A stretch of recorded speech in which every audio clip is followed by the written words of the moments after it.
we visited Poisson. Maybe we should head over and have a look around.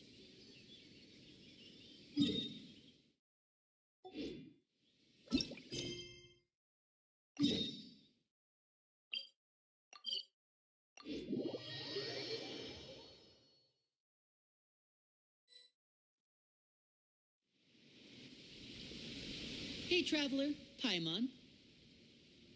Oh, Paimon knows that voice. Over here.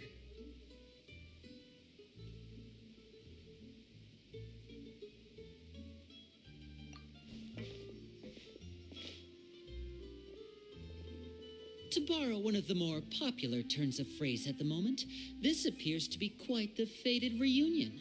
Running into you two out of the blue like this has really made my day. I certainly wasn't expecting it. You can say that again. What brings you to Poisson? Wait, Paimon's got it. You must be here for one of your magic shows, right? Actually, we've run into a bit of trouble on the home front, so Father arranged for us to stay in Poisson for the time being. Oh, are Lynette and Fremine here too? Yep, along with most of the other members of the House of the Hearth. You may have noticed Poisson seems a bit more crowded than usual. So you're saying nearly the entire organization has moved to Poisson? Sounds like you've run into way more than just a bit of trouble. What's really going on? Well... Since the two of you are so curious, perhaps I can fill in the gaps. You scared Paimon half to death! Father, you're here.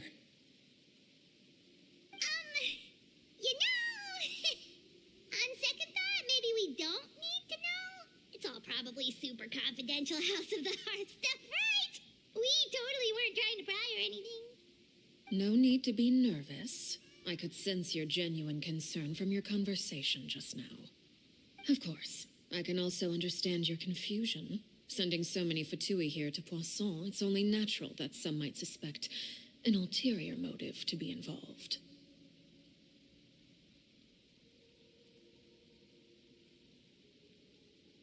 I understand.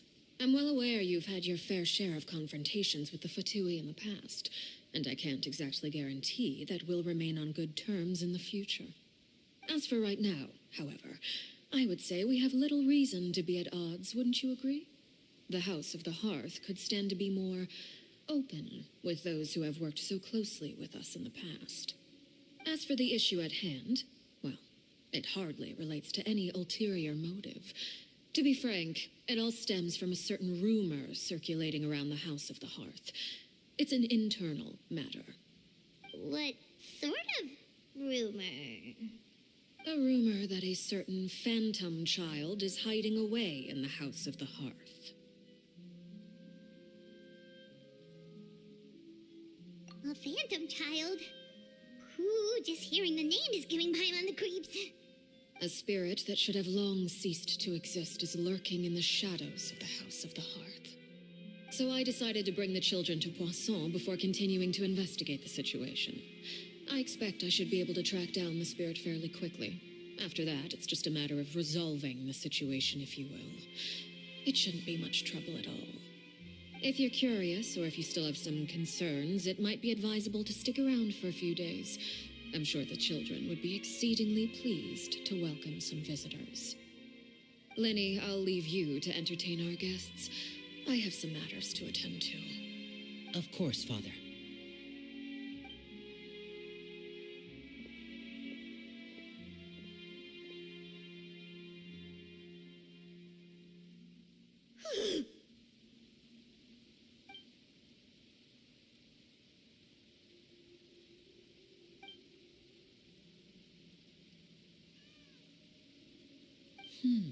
It has long been a dream of mine to invite you to our home and introduce you to my other siblings. You're quite well known in the organization already. A lot of people have been talking about you, especially after everything with the prophecy. If you're willing, why don't you stay a while and have a little chat with us? All right. We don't have anything else to do right now anyway. But let's be clear, we're just gonna be there as guests, okay? get any funny. Oh, wait a second. For your guests, that probably means we'll be treated to lots of yummy food, right? Of course. During our stay in Poisson, we've been helping out the locals with some fishing. We bring in quite the bounty every day. In fact, today is the perfect chance for me to show you what I can do in the kitchen. Let's go. I'll take you to where we're staying.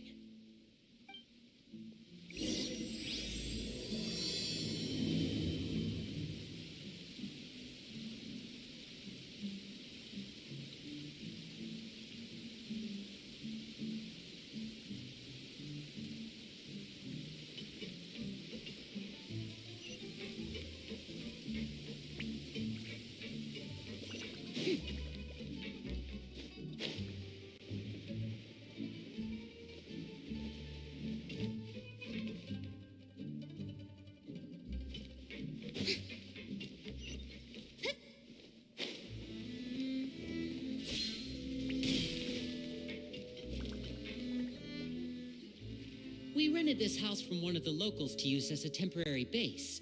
I'll come back later and tidy up a bit. After that, it should be all ready for you to stay in tonight. Awesome, thanks. So, where are we off to now? Well, when I happened to run into you two earlier, I was actually in the middle of distributing some supplies. With this many people staying in Poisson, we have to bring in outside supplies every now and then. I should probably make sure the rest of these provisions get delivered. Otherwise, people might start to get antsy.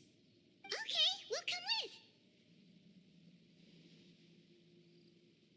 There are all sorts of rumors about your organization floating around out there. Paimon's not sure if she could even take a wild guess as to what's true and what's not.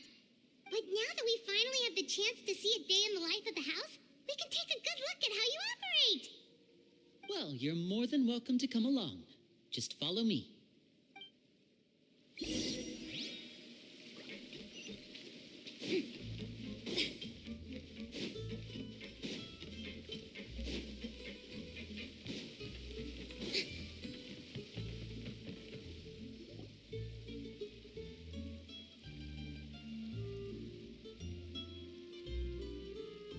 Linny, we're finally here.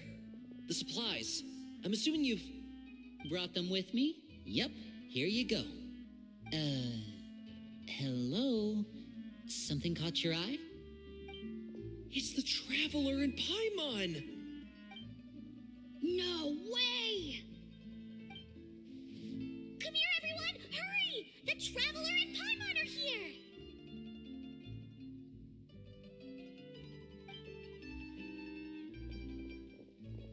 One at a time, please. Don't crowd around them all at once. We don't want to scare off our guests now, do we? Oh, it's all right. Gotta say, Paimon didn't realize we were this famous. Of course. Father and Linny have told us so much about you. Father told us about how you helped Linny. According to her, you're a trustworthy friend. And as far as she's concerned, that's pretty much the highest compliment we've ever heard her give. As you can imagine, everyone's been very curious about you. I heard the Traveler is so strong that she can move a mountain with her bare hands. I heard Paimon eats so much that she can clean out the entire pantry at Hotel Tabor in just 3 days. Wait a second! That's the rumor you heard about Paimon? Oh, not cool at all! Oh, wait. When guests visit, you're supposed to give them gifts and stuff, right? Oh, we don't need something like that. Besides, we don't have anything to give to you. Come on, we insist. I can give you some of my new potions. Just pick your poison. And by that, I mean medicine or actual poison. I've got both. Huh?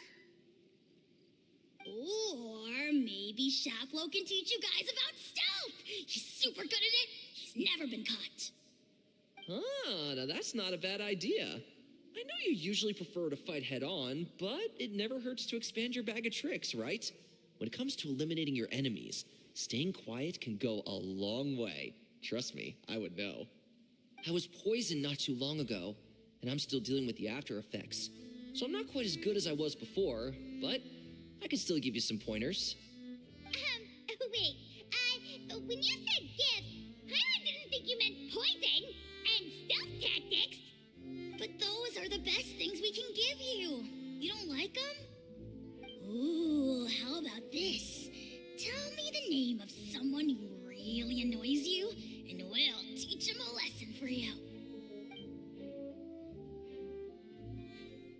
All right, Fold, Selwar. I think that's enough suggestions for now. When it comes to being a good host, it's the thought that counts. You don't need a physical gift to make our guests happy. In fact, pestering them with suggestion after suggestion might make them more annoyed than anything. I would say your enthusiasm has certainly gotten across. Really? Awesome! It's been so long since we've had guests to play with. If there's anything you need, just let us know. Yeah, especially if it's poison or something. I've got all sorts of potions for that. Well, we'll talk to you all later. We've still got supplies to distribute. All right, see you later.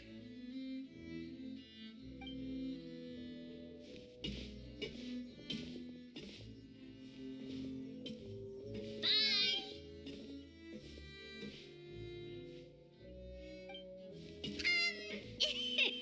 Lenny, about all that poison and stuff tactics talk just now. Scared you, did it? That kind of talk comes with being part of the House of the Hearth. When Foltz was really young, he strangled all of his family pets, just out of curiosity. He was labeled a dangerous problem child and was abandoned by his family. Elwar has an unnatural obsession with potions. Father has forbidden her from trying all the different concoctions she comes up with, but she still tries to test them in secret. You really have to keep an eye on that one. Chaplot is around my age. While I'm mainly responsible for collecting intelligence, he handles surveillance. He's very passionate about his work and has no reservations about taking on some very difficult missions. I know you two probably aren't used to that kind of talk, but I can promise you they only had the best of intentions. Things like stealth tactics and developing different poisons, they really mean a lot to them. They were just trying to share the best of what they could offer, that's all.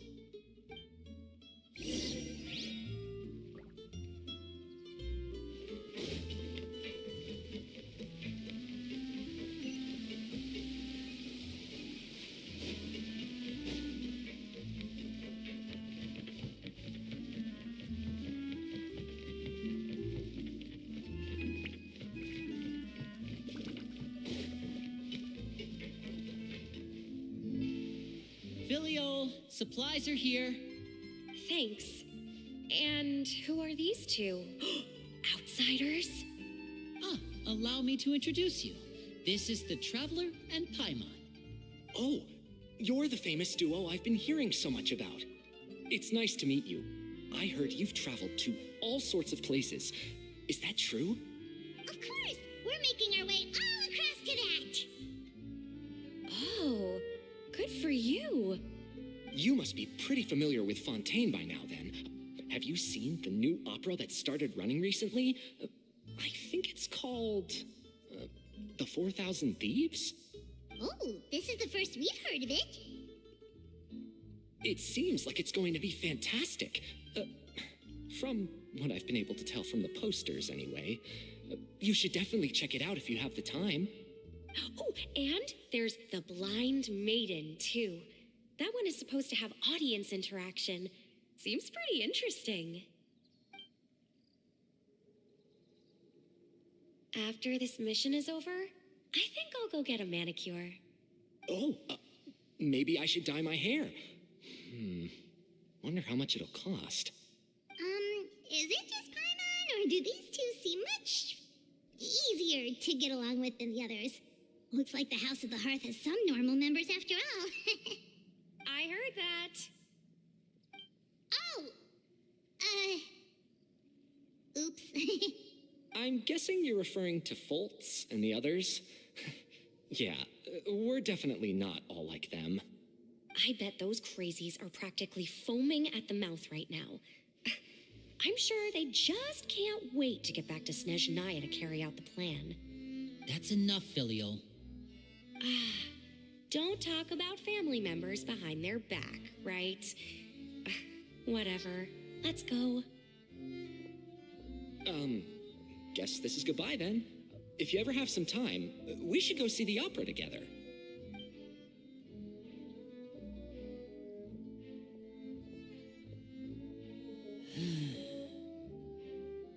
Well, that's it for the supplies.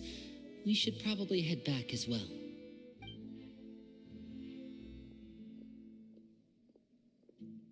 Well, they didn't seem too happy with each other. Seems like there could be something more going on here. You're right. We're only here as guests after all. Oh, Linny's getting super far ahead. Come on, let's catch up.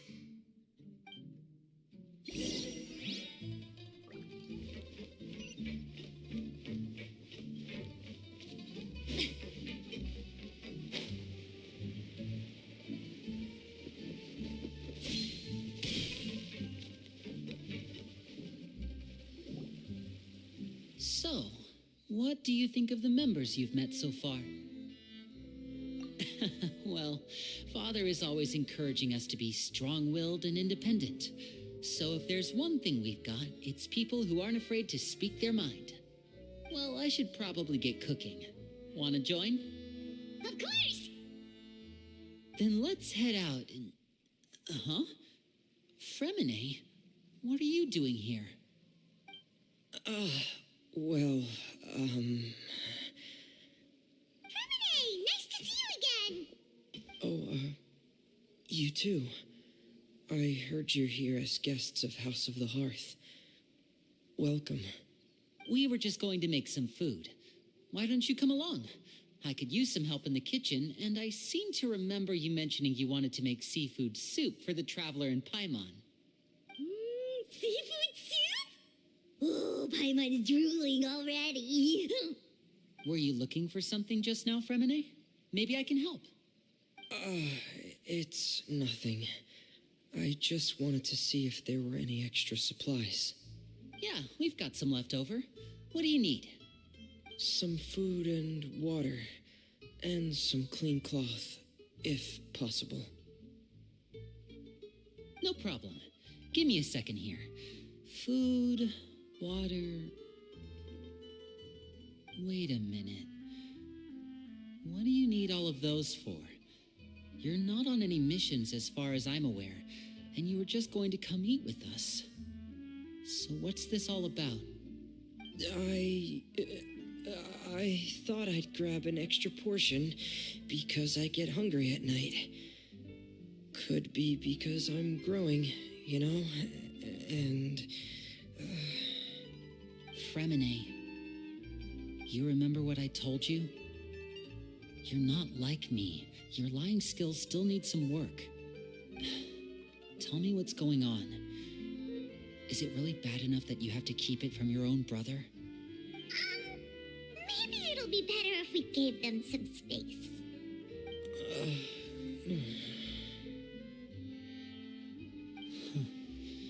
This is the first time I've seen that kind of look on your face. Whatever happened, does it have something to do with Father? Yes. Just follow me.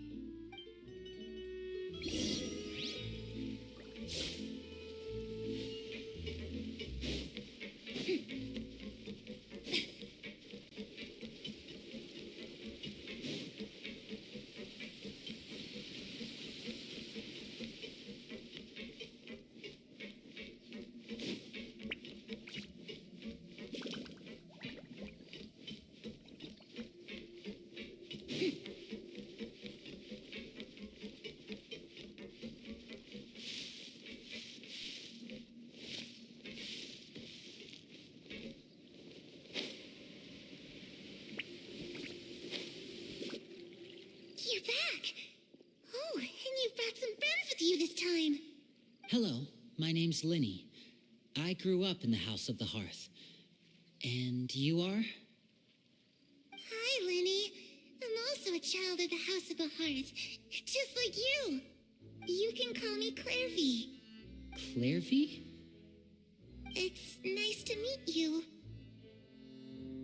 Does that name ring any bells, Linny? No, not at all. That's not a name we have on our roster, I'm sure of it. What I'm not sure of, though, is how she managed to sneak in. She must be the phantom child Father's been searching for. From the looks of it, I'm guessing you were the one that found her, Fremine. You, haven't told Father, have you? No, I haven't told anyone.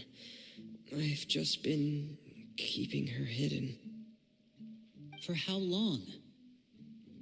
About half a month now. So ever since we got to Poisson, then, do you have any idea what you're doing? I know what I'm doing. Really? Because from where I'm standing, it looks like you're hiding the very person Father has been trying to find. If Father finds out about this, everyone involved is going to be punished. You know the rules of the house, Fremine. I know you do. Father doesn't tolerate any form of betrayal. So why are you doing this? I've thought it through. And I just can't hand her over like that. Linny, don't you remember last year? Sheplo nearly died after getting poisoned during that one mission. He wasn't able to get back before the poison started taking effect, and not a single person was there to help him. That night, while I was sleeping, I heard a voice telling me to go save him. I opened my eyes, but I couldn't find the source of the voice. I thought maybe I was just hearing things, but I went to look for him anyway. Luckily, I got there with enough time to save his life. That feeling of being haunted, of hearing voices, it's happened many times in the House of the Hearth. I'm sure you've noticed. So what you're saying is, that was her? She was the one who spoke to you that night? Unless there are other spirits roaming around the House of the Hearth, I don't think there's any other possibility. If Clairvy were our enemy, it wouldn't matter whether she was a spirit or an actual child. I would have acted without a second thought, because that's what Father ordered us to do. But she's been living with us, helping us from the shadows all this time. I think that makes her family. I couldn't just hand her over to be dealt with. Not when there's so much we still don't know. So what's your plan then? You can't keep her here forever. Someone is bound to find out eventually. I haven't thought that far yet. I don't want to disobey an order from Father, but I also don't want to put Clairvy in danger. Come with me. There are a couple things I'd like to say to you in private.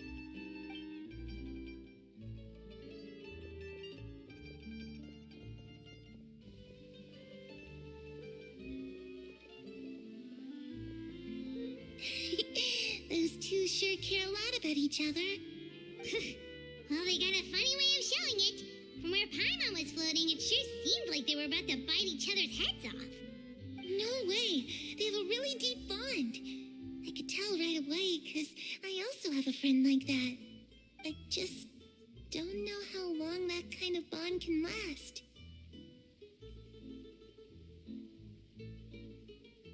The darkness in the house runs deeper than you can imagine. No one can get out alive. I'm sorry, Linny. I really didn't mean to drag anyone else into this. Oh, really? You didn't mean to? 'Cause I, for one, wish you did. Huh? What do you mean? You know, when we were younger, you didn't call me Linny. You called me brother, just like Lynette. We grew up together, the three of us.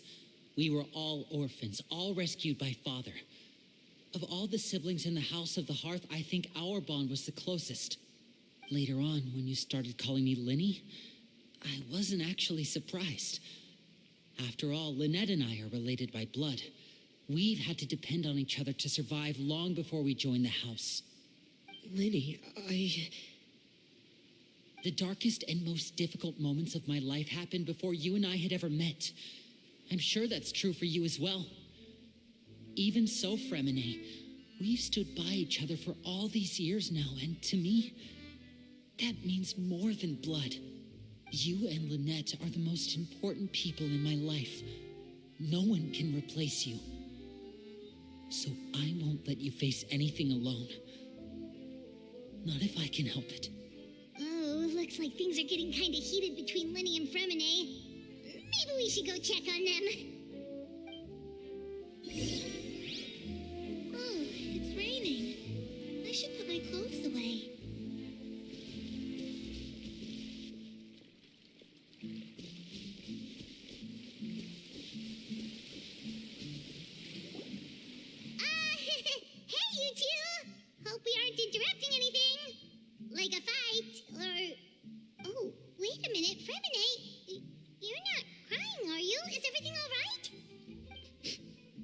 Everything's fine. Thanks for asking. Well, we're all friends here, right? We've been through so much together, so if there's anything we can do to help, just say the word. It's just a small family dispute. It's not something our guests should trouble themselves with. In fact, it might be better if your stay ended here. What are you getting at, Traveler? When guests are around, families are often on their best behavior. And any disputes are less likely to escalate. That's what you're trying to say, isn't it? I just... Thank you. I was really hoping to keep you out of it. But even if I could think of some other reason to turn you away, I'm not sure I could convince you. I know things could turn dangerous, so I promise you this. From now on, I'll protect you like my life depends on it. Me too. Well, back to the matter at hand then. If we don't plan on handing Clairvy over to Father, then our only other option is to solve the mystery of her identity before Father is able to track her down. That means finding out where she came from and what she's doing here. Then we can send her on her merry way and pretend like none of this ever happened. I've tried that already. And? And nothing.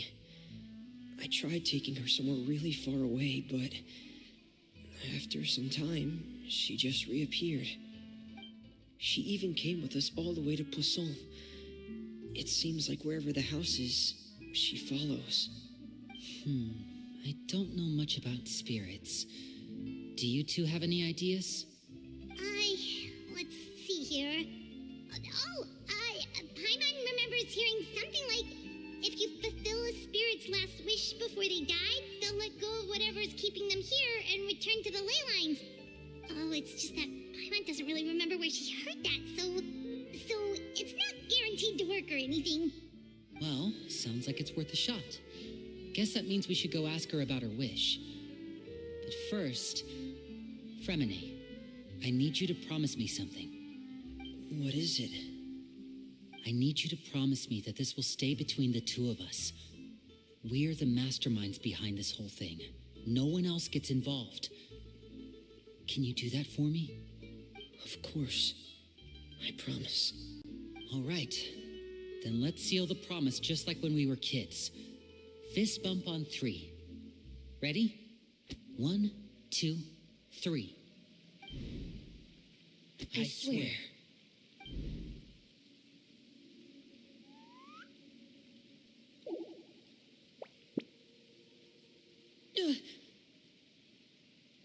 Whoa! Lynette! But what a surprise! What brings you here, dear sister? And, when exactly did you get here?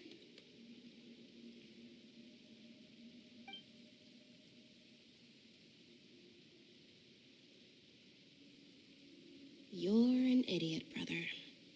And you too, Fremine.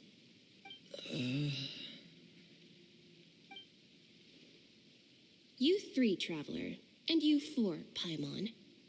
Wait, what did we do? I've seen Clairvy around the House of the Hearth before. I hadn't seen her in Poisson, so I figured she must not have come with us. But it turns out you were just hiding her.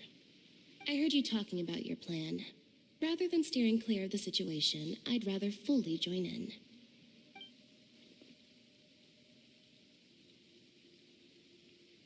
If you don't agree, I'll have no choice but to report everything back to Father. Simple as that. You're not giving us much wiggle room here, Lynette. Well, I guess we're all in this together then. After we talk to Clairvy, we'll figure out our next move. There's no time to lose. Let's go.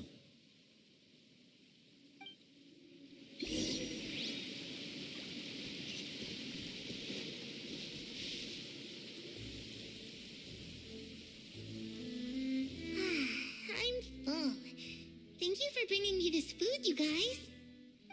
She said she's full, but the food doesn't look like it's even been touched. That's right. Based on what I've been able to observe, it doesn't seem like Clairvy can interact with the physical world at all. Still, when she's presented with food, she'll always linger around it for a good little while. Maybe, in her mind, she really is eating those things. Does she know that she has already passed away? I've tried to ask her, but she didn't answer. My guess is that she's just as confused as we are. Or maybe she couldn't understand the question at all. Clairvy, if you've got some time, I'd like to ask you a few questions. Sure. Oh, another new friend. Hi, I'm Clairvy. Hello. Clairvy, how did you join the House of the Hearth? Huh? Isn't it the same for everybody? The knave brings you here and then you can't leave. It's just that your name, it's not on the roster. And I've never seen you before. The roster? Oh, I get it now. I think there might be some things you don't know about this place. The people in charge, they're not as nice as they look. They say they keep a roster, but it's not complete. There are a lot of people who aren't on it, and never will be. In this house, some people are family, and other people are just test subjects. Those kinds of people aren't ever going to get a place on the roster, unless it's the roster of people who've been executed. Wait, does that mean the knave... She... Is there anyone that can vouch for you? Perry, she's my best friend. She's the only one I trust in this place. Have either of you heard of that name before? No. Me neither.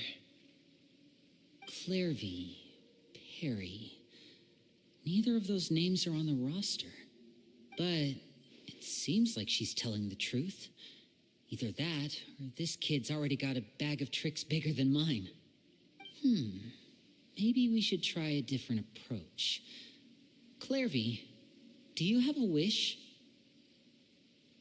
A wish? It can be anything you want. Just imagine. It's your birthday, you're blowing out the candles, and your wish is...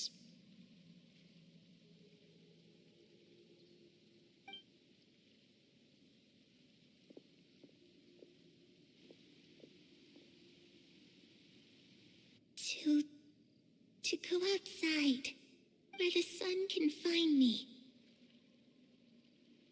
That's it? Well, that sounds easy enough. The darkness in the house runs deeper than you can imagine. No one can get out alive.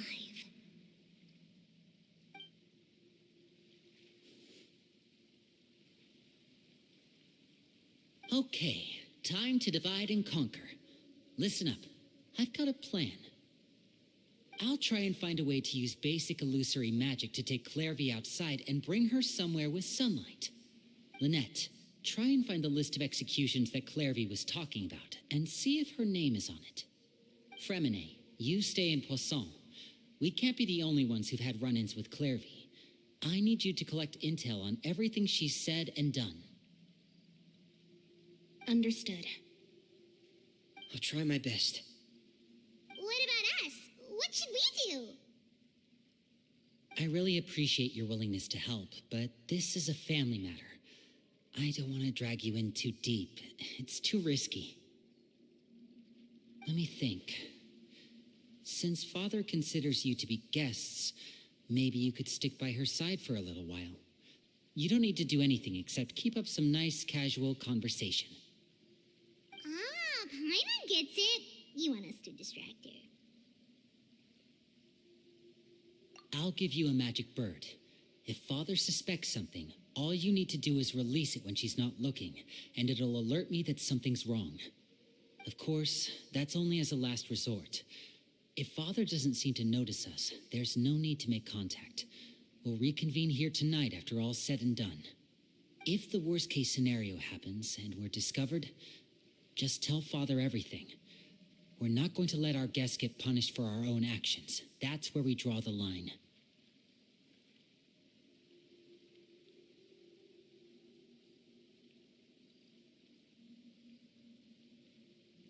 You too. Okay, this is where we part. Father should be at the beach nearby.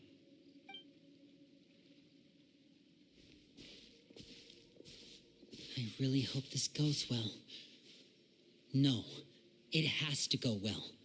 That's the only way this can get resolved.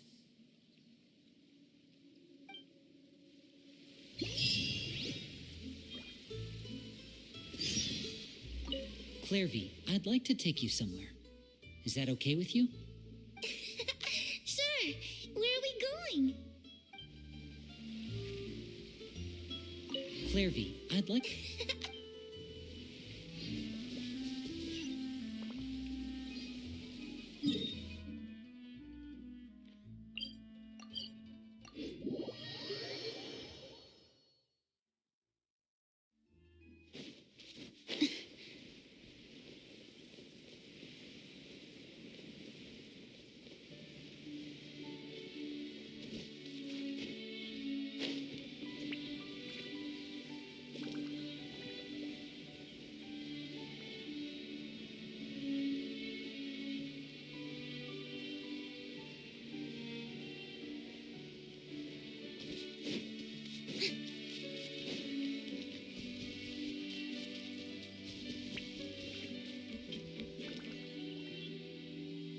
It's the knave and child. Hey, aren't you supposed to be in Snezhnaya recuperating? What are you still doing in Fontaine? Oh, it's you two. I didn't expect to run into you here. I was unconscious for quite a while after the fight in the Primordial Sea. After I woke up, I realized I was being taken back to Snezhnaya, and well, I couldn't have that now, could I? Not when I've still got unfinished business here in Fontaine. So, I mustered up all my strength and made the journey back on my own. What sort of unfinished business are we talking here? It has to do with Skirk, my master. I really wanted to meet up with her, but by the time I got back, she had already left. I still have so many questions for her. Without any other leads, all I could do was ask the knave to help me track her down. She must have left behind some traces from her time in Fontaine. Oh, okay, so have you found any clues? Unfortunately, no. While the House of the Hearth is adept at collecting all manner of intelligence, certain existences can still manage to escape our purview. Basically, unless Master feels there's a need to meet with me, she's not going to be found. But that problem has an easy fix. I just need to become stronger, and then... Paimon thinks you should focus on getting better first. The worst of it is over. It's all thanks to that one kid from the House of the Hearth. Elwar, I think her name was. She gave me a bunch of random potions to drink. They didn't go down easy, let me tell you. Pain and chills all over. But they really did help speed up my recovery. And that's good, because it looks like I really do have to head back this time. The old man's been putting the pressure on me. He sent someone to tell me I'm needed for some sort of project. Project Stuja? Yeah, that's the one. I heard Regretter's involved too. I'm not looking forward to having to listen to all his monologuing, that's for sure. Hey, maybe you could think of a way for me to stay in Fontaine for a little longer. Helping Linny and the others brush up on their fighting skills would be far more interesting. If you and I could spar, that would be even better. I've been waiting for a chance to see you go all out. And what a sweet little daydream that is. But I also have a role to play in all this. I'll be leaving Fontaine shortly as well. Besides, considering how little they see fit to step outside the homeland, being called on to return to Snezhnaya by such illustrious dignitaries, what a great honor. Wouldn't you agree? One I could do without, I'd say. Is it just Paimon? Or does it kind of seem like they're...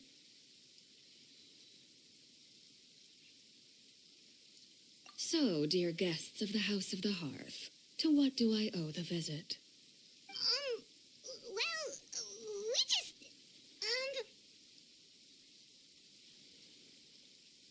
Right! We're super close to Linny and the others, but we still don't know much about you! Is that so? Introductions have already been made, have they not? Oh, well, you see? There's only so much you can learn about someone from a short introduction. At least tell us something a little extra, like, why do you call yourself father? Good question. I'd also like to know. The fact that you have to ask tells me our intelligence work has been quite successful. Telling you the answer to that question would only serve to undermine that success. And we can't have that, now can we? Spoken like a true diplomat. That was some expert sidestepping right there. Well, if there's nothing else, I think I'll take my leave. I still have a small matter to resolve at home. Wait, don't go!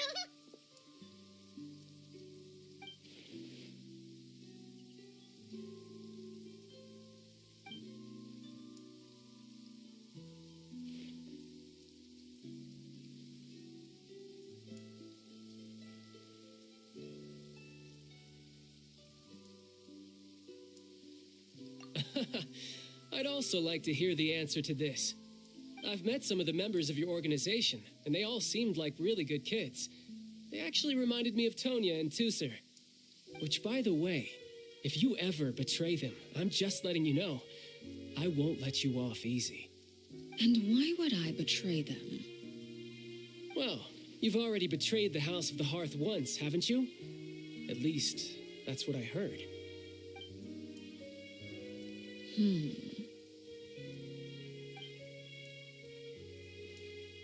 Okay, I admit.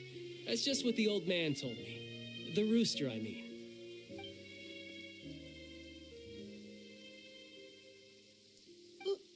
Wait, did you really do something bad to those kids? Never mind what I've done. I'm more curious as to what the mighty rooster had to say. Care to enlighten me?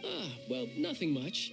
Just some stuff about you taking out many other members of the House of the Hearth, and even going so far to attack your own family. I see. Oh, based on your reaction, I'm guessing it's all a bunch of lies. Hardly.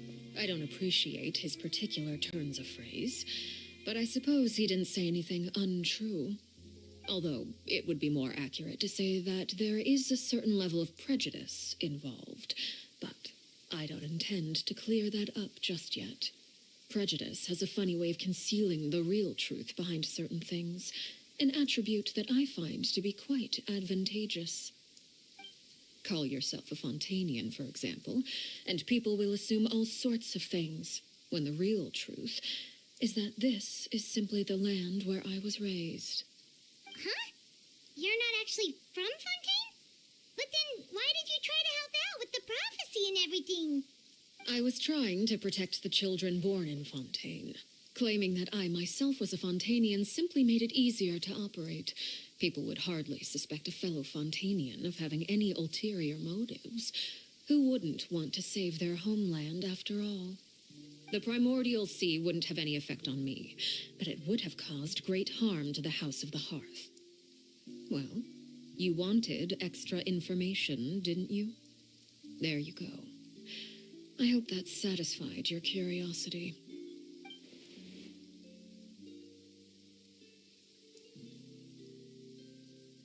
So, you stayed in Fontaine for the kids. I guess I was wrong to believe you'd betray them. Apologies. Looks like I was holding on to some prejudices myself. Good. Like I said, I like it when others have misconceptions of me. Actually, while I was recuperating at the House of the Hearth, there was something else that really caught my attention. I heard that members always resolve disputes and arguments with a friendly spar, and the loser has to back down. Seems pretty cool if you ask me. Would also give them plenty of opportunities to hone their skills. Well, that's only a recent development. In the past, such spars weren't nearly so friendly. The losing party would lose everything, including their life. They were that high stakes? Whew, at least that's not a thing anymore. Well, the current atmosphere's not half bad. I'm a bit jealous, actually. You've got so many family members around you, and you even get to live with them. Having a lot of family around means dealing with a considerable amount of bickering and scheming. Once Tonya and Tusser enter their rebellious phase, I'm sure you'll understand.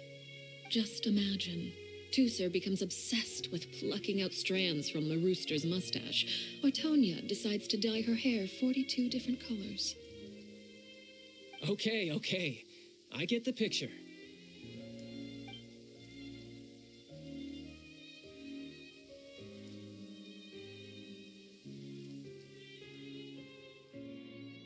Well, would you look at the time? I should probably get going. Traveler, Paimon, I'm not sure where our paths will cross next, but the next time we run into each other, we should definitely try and find some time to spar. Again, maybe this is a conversation we can have when you look less like you're gonna keel over. All right. Well, thanks for everything, Arlecchino. No thanks necessary. You also played a part in obtaining the Gnosis. I would say we can call ourselves even. I like the sound of that. Well, I'm off. See you all some other time. We should probably get going too. Do you want to head back with us? Oh? You want me to leave so soon? Oh,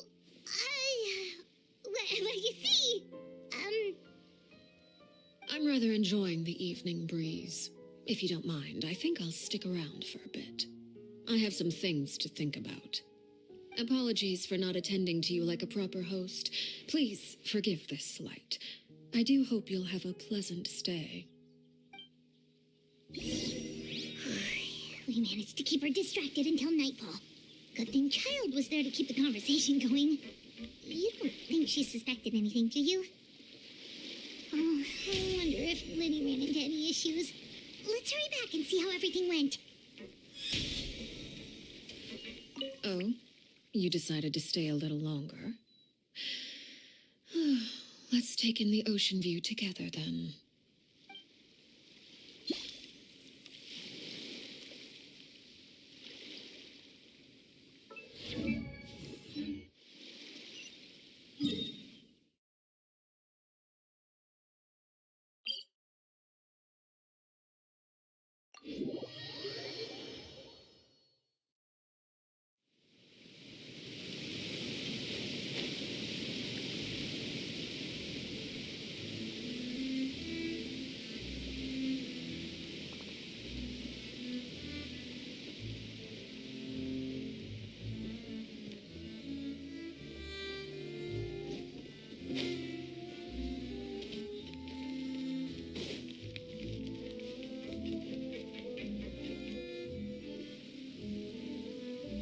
Liddy, how did everything go?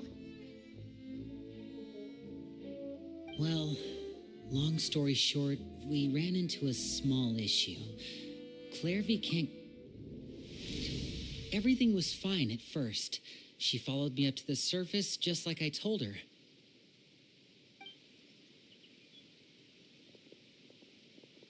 But as I led her out of the shadows and into the sunlight, she vanished.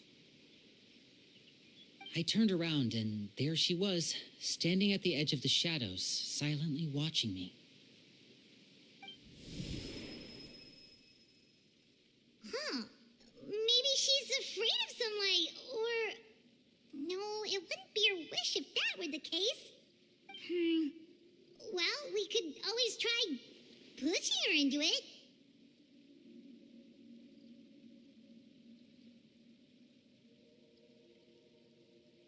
Oh, true. I've pretty much tried it all already. Nothing worked. Eventually, the sun went down, so all I could do was bring her back here. How did it go with you, Lynette? Good. I've got the list. It's right here. Really? Well, what are we waiting for? Let's take a look.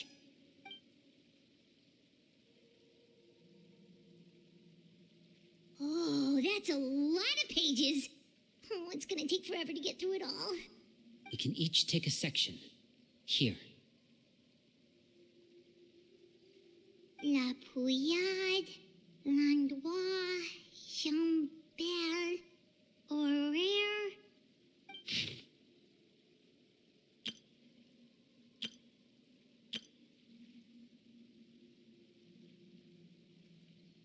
Oh, yikes. That Aurora guy has a huge scar on his face. He's kinda giving Paimon the creeps. I've met him before. The scar is from an injury he received during a mission. I still remember him joking with me about it. He said any future lover would take one look at him and then lose all interest. Did he say anything else? Well, I asked if there was someone he was interested in. He said no, and that's where our conversation ended. It was only later that I learned he really did have someone he liked. He risked everything to escape so he could be with her, but it didn't work. One day, Father asked to see him, and, well, I never saw him again after that. Wait, so that means the knave, she... It may seem cruel, but it's just one of the rules of the house. Betrayal is not to be taken lightly. We know too many secrets to come and go as we please. So, if you do try to leave, you pay with your life.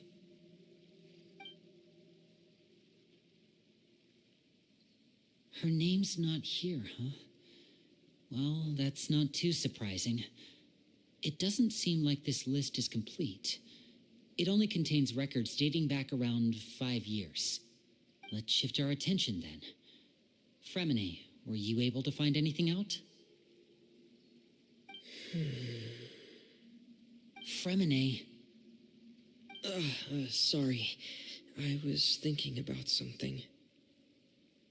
I managed to talk to quite a few people, but I couldn't help but notice that the atmosphere in the house was a little... strange. Strange?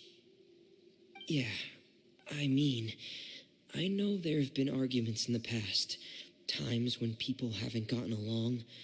Chaplot and Filial are a good example of that. Oh, those are two of the people that we met while delivering supplies.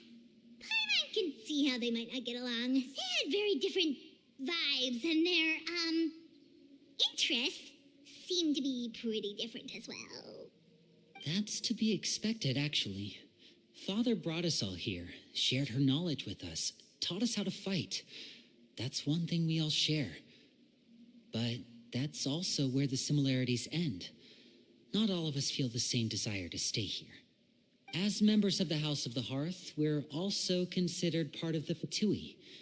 And to a lot of people, that's an identity they never asked for. Certain members get older and realize they want something else for themselves. But considering the rules of the house, most people would never say that out loud. People like Chaplot and Foltz are loyal to Father and her vision. They're proud to be part of the Fatui. Filial and Nantoy, on the other hand, well, they aren't quite as enthusiastic. These kinds of conflicts have always been there. It's not like Father is in the dark about any of this. Well, that's true. But it just feels like things have gotten worse lately. Filial and the others, it seemed like they were meeting in secret to talk about something. I can't say for sure, but I think they've met Clairvy. You think she's been inciting them to act out? No, not exactly. But I wouldn't be surprised if she said something to them about the darkness in the house and how deep it runs. She's told me about it before. Experiments being run on children. People being used as pawns on the battlefield without so much as the strength to survive. And they just believed all that? Without any evidence? Clairvy's words probably gave them the excuse they were looking for. Whether they actually believe them to be true is secondary. This is all because of Project Stuja, isn't it? Whoa. Hold on a second. What's this Project Stuja all about, huh? This is the second time it's come up now. Sorry, but I'm not sure of the details either. I only know what Father has told us, which is that it's something the Rooster and Regrader have been working on together. Apparently, it has to do with the Fatui's strategic plan for the future. Because the House of the Hearth was so successful in obtaining the Gnosis, we now have the honor of playing a key role in Project Stuja. Wait, but isn't that a good thing? Key role is just another way of saying dangerous role. To us, the whole thing is an inconvenience. Father thinks so too, but she's in no position to refuse. Their plan isn't exactly unreasonable, and they've been funneling the house a lot of funding. It's just that we'll lose a lot of members in the process. Participating in the plan, it's an honor in name only. What they're really trying to do is subdue us. The existence of an intelligence organization outside their control makes them feel uneasy.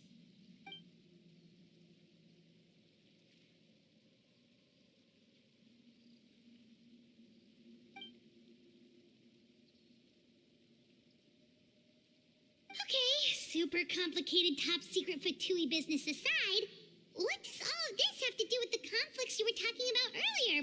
Paimon doesn't get the connection. External pressure has a way of exacerbating internal strife. You can't overlook the power of fear either.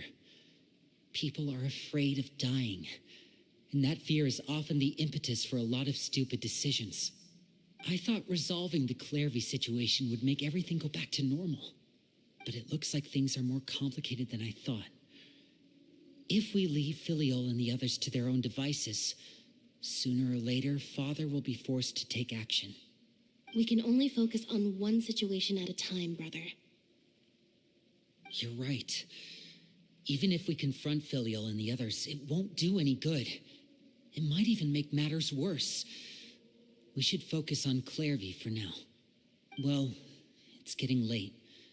We should head back and get some rest. We'll try again first thing tomorrow. Lynette, you stick with me this time. Fremine, keep a close eye on Filial and the others. Make sure they don't do anything they'll regret. Good work today, everyone. Have a good night, and I'll see you tomorrow.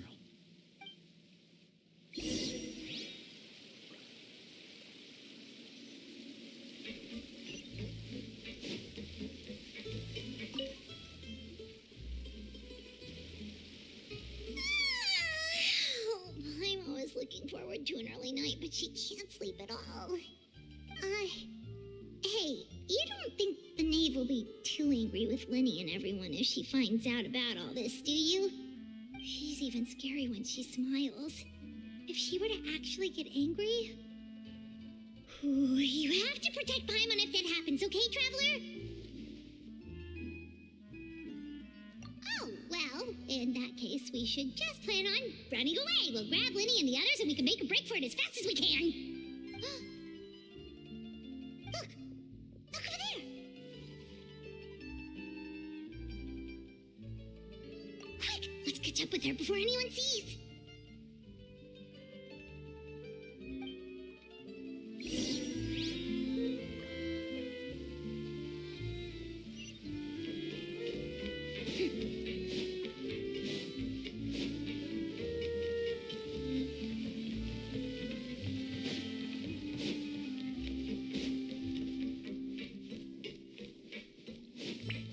Over there!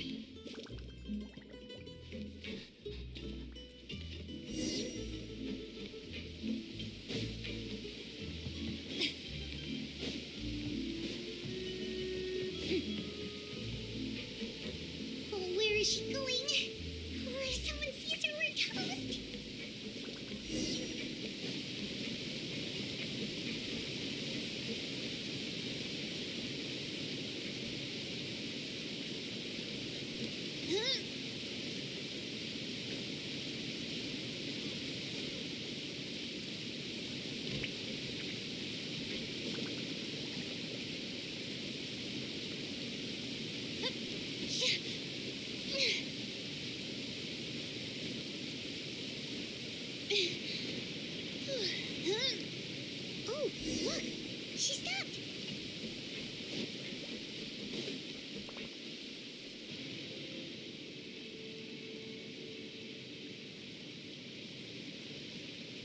Clairvy! Shh. I opened the window while no one was looking. Look how pretty the outside is.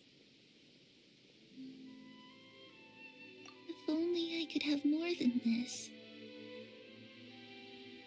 You probably think I'm being silly, huh? All this hopeless resisting. It's better to dream of what I could have than try to make it a reality, right? Please, help us get on the same page here, Clary. We need you to tell us what you know. Can you do that? Sure. Although, after you hear all this, I think you might regret that decision. Everyone in this family is nothing more than a tool, something to be used and exploited. We're all expendable, including me. As long as you're useful, you get to stick around. Lose your value, and you're handed over to the doctor, experimented on, and given a fate worse than death. I've seen it happen again and again, and I've had enough. You're saying the knave did all that? It's just, that doesn't seem like something she would do. She's scary and all, but it seems like even she has lines she wouldn't cross. I knew you wouldn't believe me. Everyone thinks she's a good person. They all think of her like a real mother. Mother? But she doesn't deserve that title. She's disgraced it and tarnished it.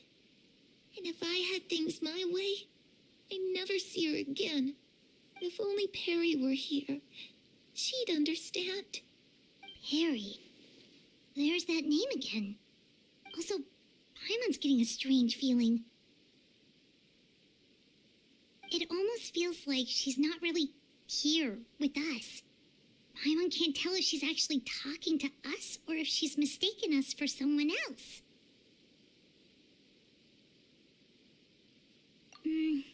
Well, in any case, it seems like she really needs someone to talk to. We should keep her company for a little longer. She looks so young. But it seems like she's been through a lot. It's getting windy. I should close the window. Ooh, look at the moon. Isn't it pretty? Hey, wanna hear a secret? I heard that if you look up at the night sky in Snezhnaya, you can see the aurora. It's supposed to be super pretty. Even prettier than the moon tonight. Perry and I promised each other that once we're older, we're gonna go see it together. But I can't find her. I'm worried she's also been... No, that wouldn't happen to her. She's special. Mother likes her a lot. I should really go talk to Mother, but we just fought. She doesn't want to see me, and I'm too scared to face her. What should I do?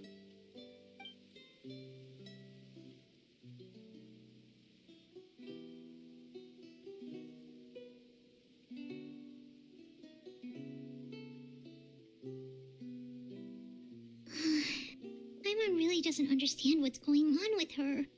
Well, let's head back. We've got an early morning tomorrow.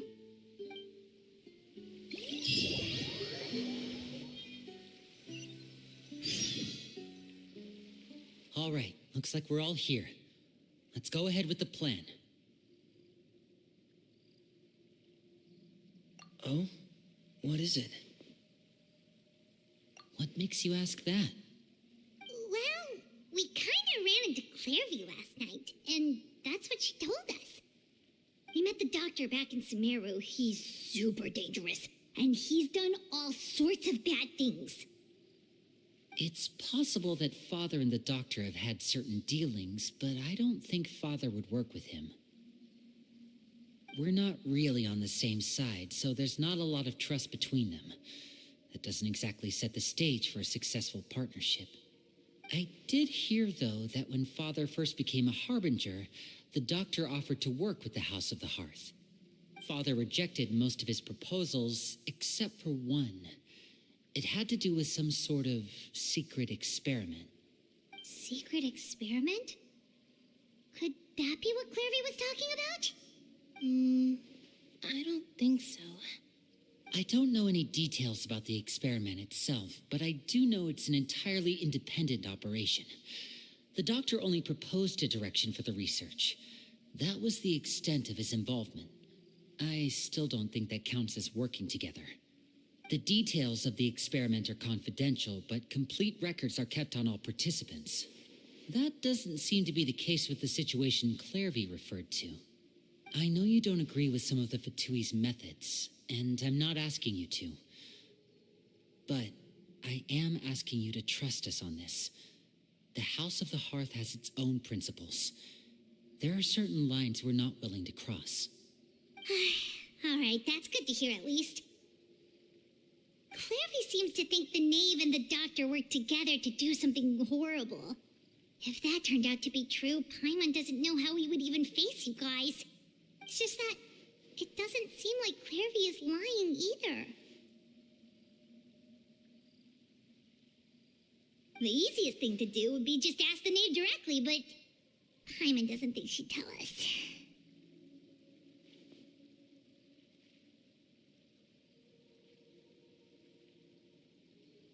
Father didn't come back last night.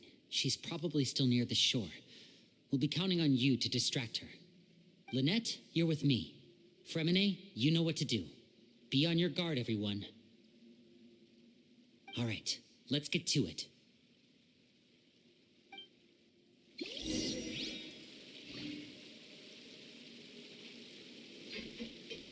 Where are we going today? Let's try somewhere further away this time.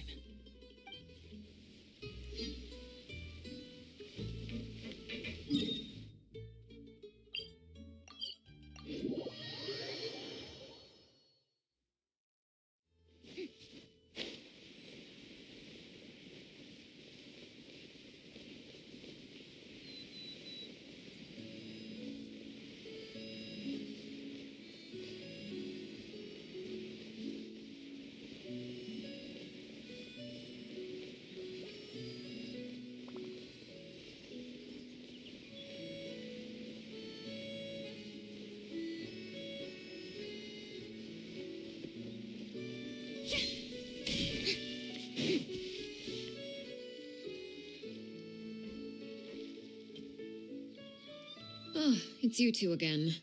I must say, you look a bit pale. Did you have trouble sleeping last night?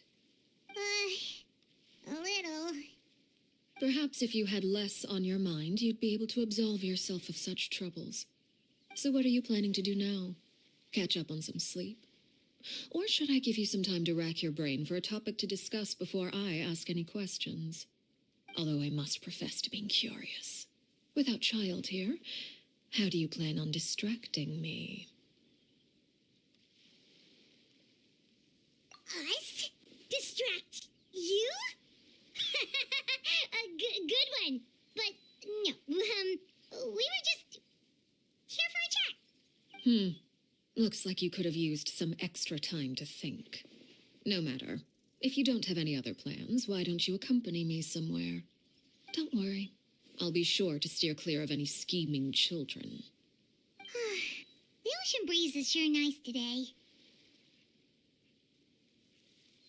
Children always think they can hide things from the grown-ups. But nothing gets past me. Least of all a little scheming.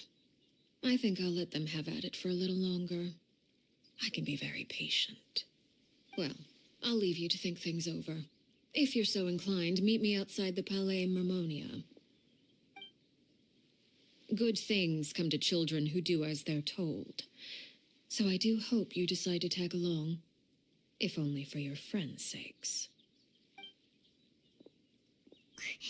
What should we do? She clearly knows about everything we've been doing, and Paimon doesn't think it'd be a stretch to say she was threatening us just now.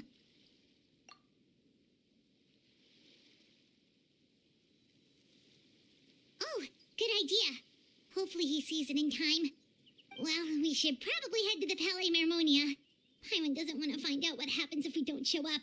Based on what the knave was saying just now, it sure didn't seem like it'd be anything good. Okay, then we probably shouldn't keep her waiting. It seems like Linny and the others are on thin ice, so let's do our best to not get them in any more trouble.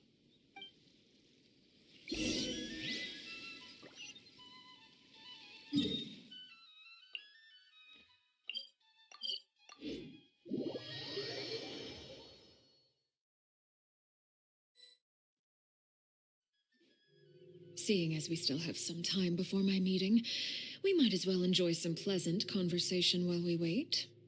I'm glad to see you get along with my children.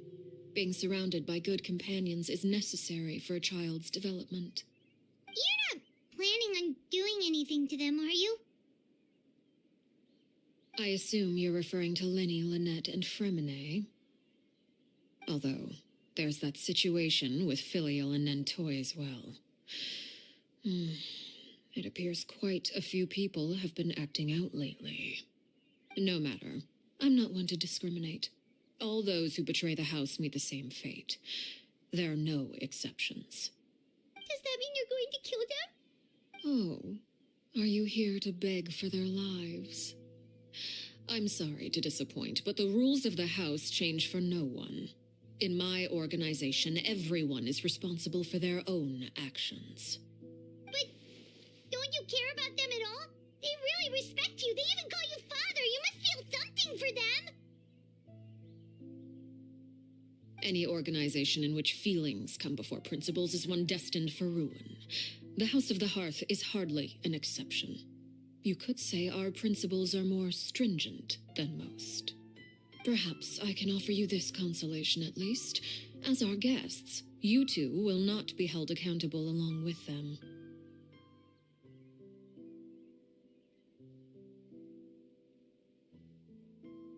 I would imagine Linny, Lynette, and Fremine will be able to keep their lives.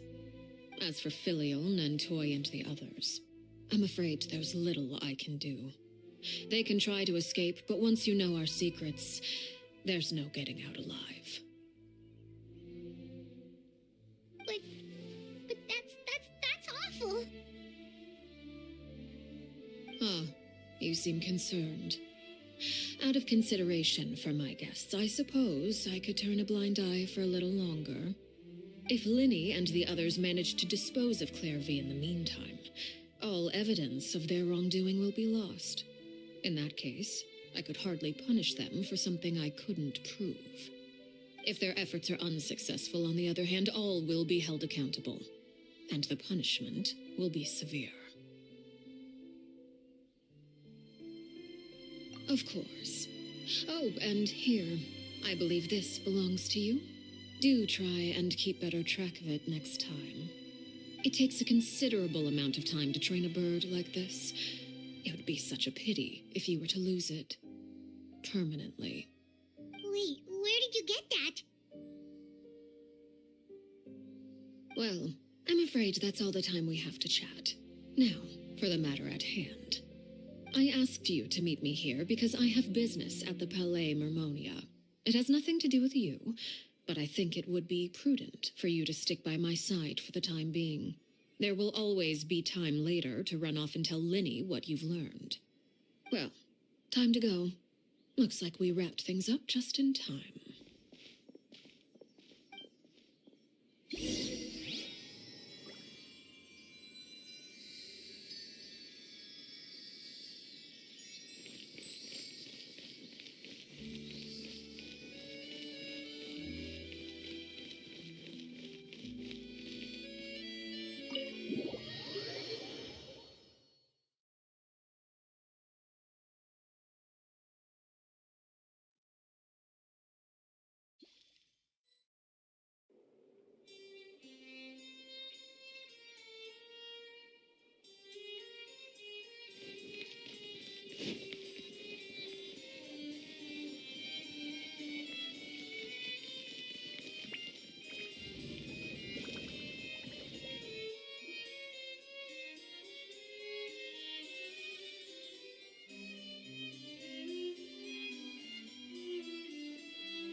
It's been a while, Monsieur Neuvillette.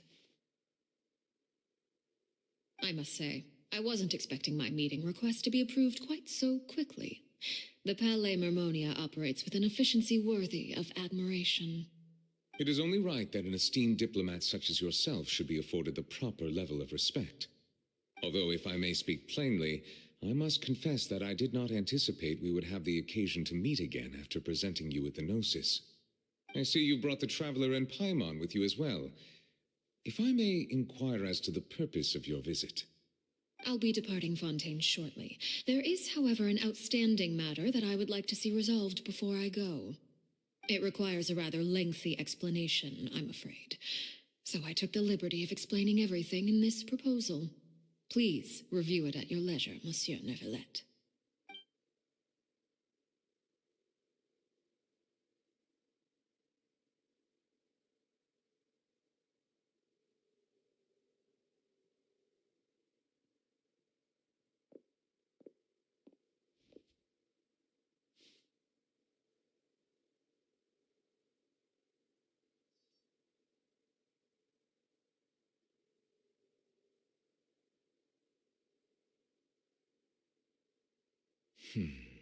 I understand your request.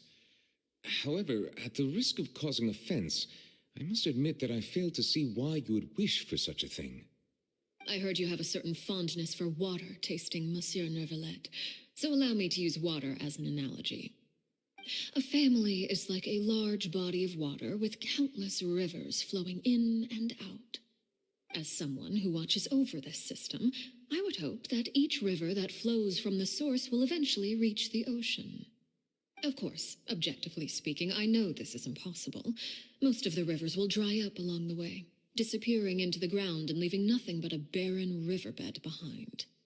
Not all rivers are destined to reach the ocean, but I would not see their existence rendered meaningless. I believe the water that flows within them is simply meant for a different destination, like a field in need of irrigation. Or perhaps the glass of a certain water-tasting enthusiast. Did you get any of that, Traveler? Your words paint an optimistic picture indeed. Allow me to remind you, however, few among us are willing to sip from a glass filled with tainted water. It may have been tainted at one point in time, but not to worry. I'll make sure it's strained of all impurities and returned to its cleanest form.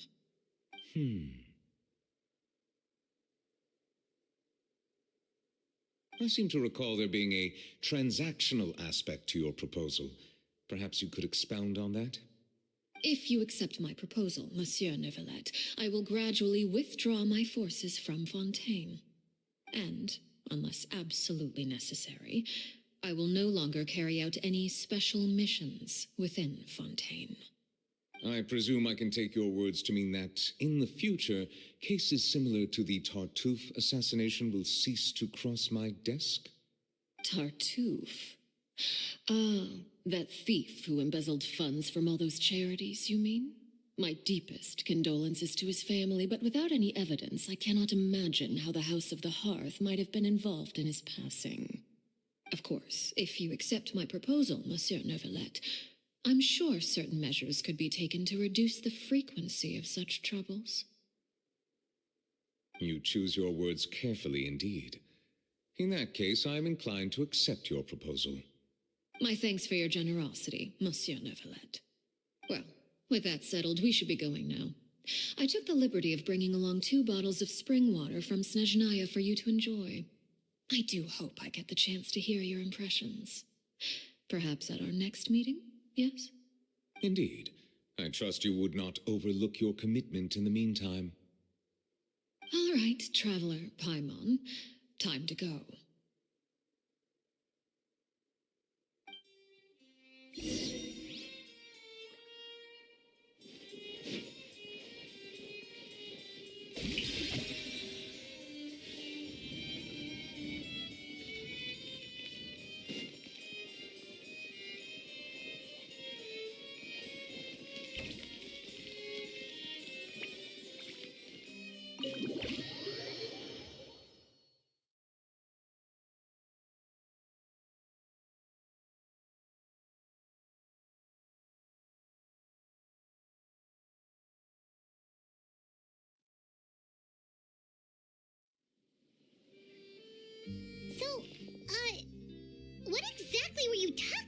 back there.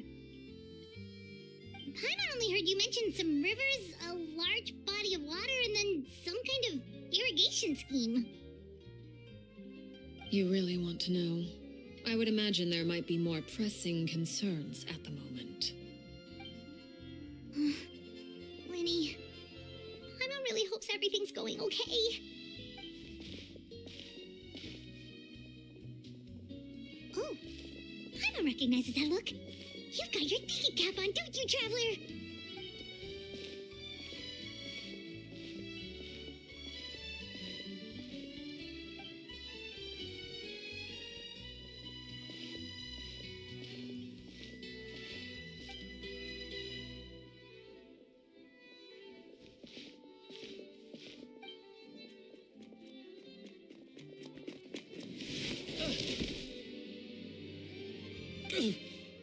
Oh, shoot.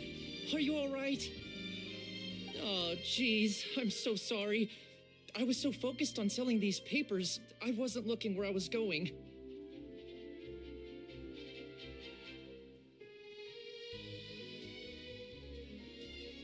Well, let me make it up to you at least. Here, take this paper. On the house.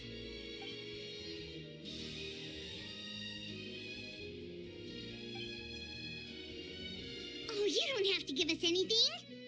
Please, I want to. It's not like I'm short on supply. All the extras will be useless come tomorrow anyway. It's my fault, really. I was just trying to bring home some extra mora for the family, but I bit off more than I could chew. I haven't had many takers today, so I'm still swimming in papers. What's going on here? Nothing much.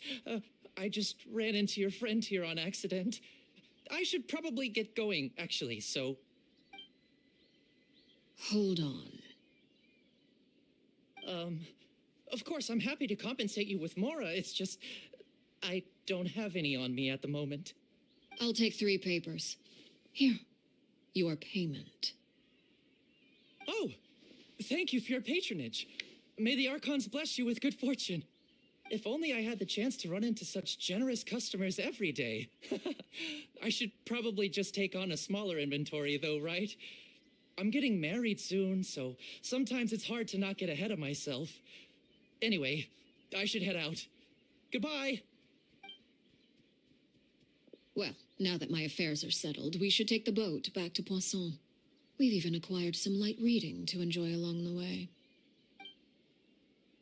Actually, why don't we stick around for a little longer?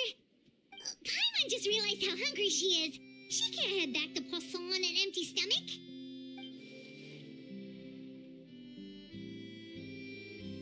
It appears you two are under the impression that delaying our return will somehow alter the situation in your favor. I'm sorry to ruin your fantasy, but your efforts are meaningless.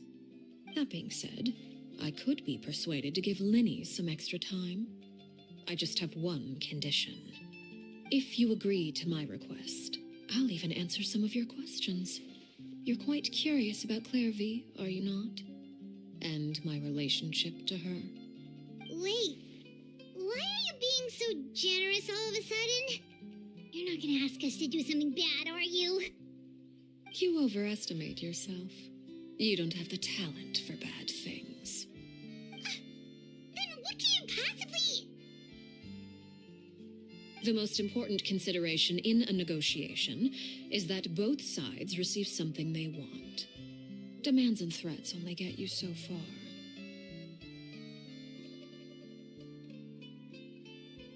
Wonderful. Here it is. When the time comes, make the choice that you deem most appropriate in the situation, and lend your help to the House of the Hearth. Okay, sounds normal enough.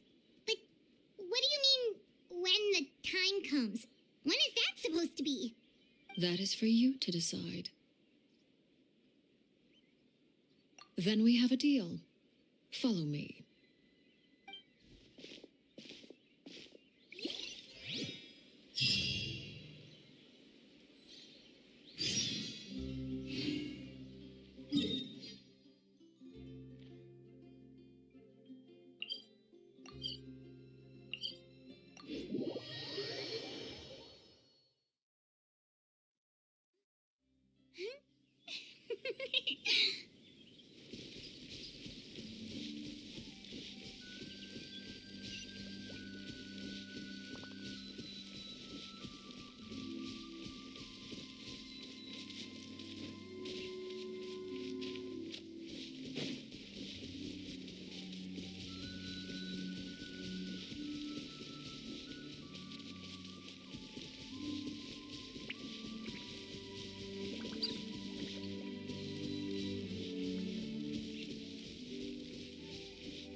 place?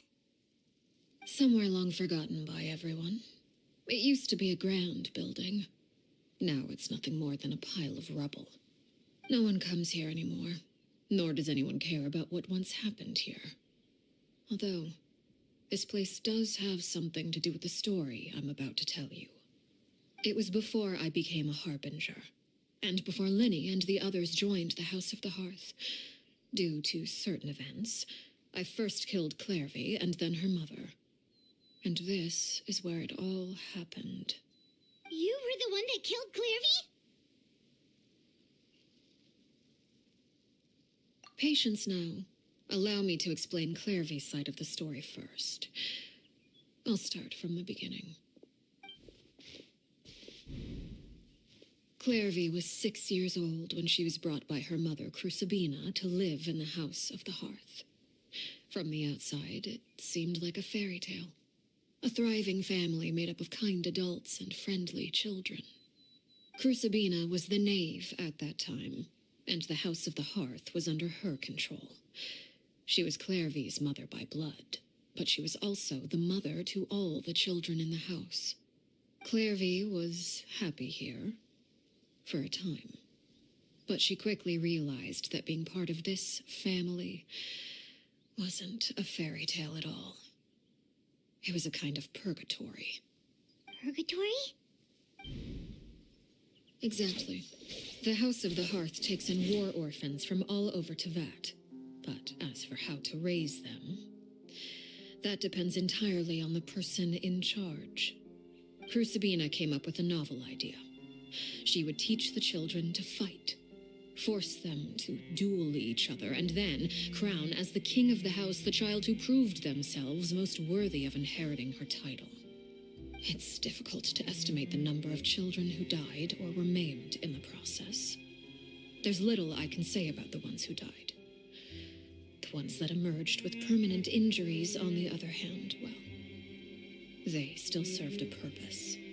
They would be handed over to the doctor to be experimented on, or sent away on dangerous missions. Nothing more than tools to be used and then discarded. So those were the experiments Clairvy was talking about. But what actually happened to her? You said that Clairvy was Crucibina's daughter, so if Clairvy tried to convince her to stop what she was doing, Crucibina probably would have listened, right? Despite being Clairvy's mother, Crucibina cared little for her daughter. She forced Clairvy to join the House of the Hearth only as a means to demonstrate her own impartiality as a mother, to prove that she treated all her children equally. Clairvy did try to convince her mother to change her ways, but it was to no avail. After her efforts failed, the only other option was to rise up and try to fight back. Unfortunately, the other children had already been thoroughly indoctrinated into the illusion of happiness Crucibina had created. Of course, there was one exception. Someone Clairvy's age who knew the truth about the House of the Hearth. Her name was Peruere. Wait, the friend that Clairvy mentioned? Friend, huh?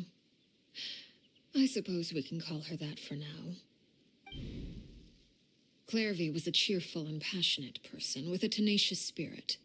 Peruere, on the other hand, was rather cold-blooded. Her cold-blooded nature allowed her to see through Crucibina's facade. Yet, it was also this cold-bloodedness that prevented her from acting against it. At least at first. While Clairvy longed for freedom, Peruere was convinced that, amid all the fighting and violence, she would make it until the end. Despite their differences, the two became fast friends, united by their knowledge of the truth.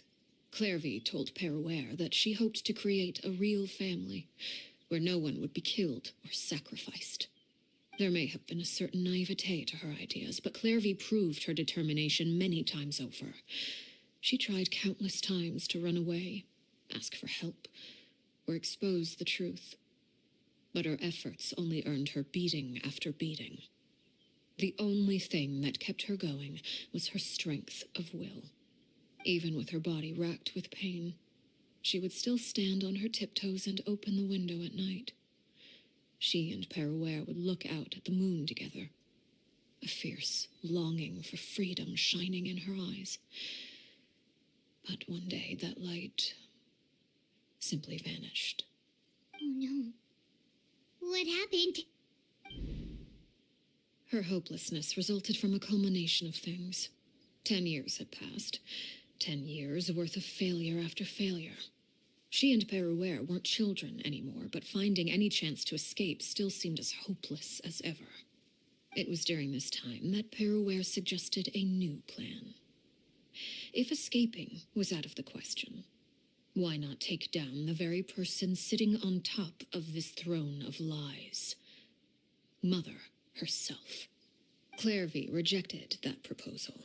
She claimed that, as a famous harbinger, Crucibina possessed an unimaginable amount of power. Trying to kill her would have an incredibly low chance of success. Clairvy never gave another reason, but Perouer could see it written all over her face. Clairvy still thought of Crucibina as her mother. Killing her own flesh and blood was a line she couldn't bring herself to cross. If she couldn't escape and fight back, then only one option remained.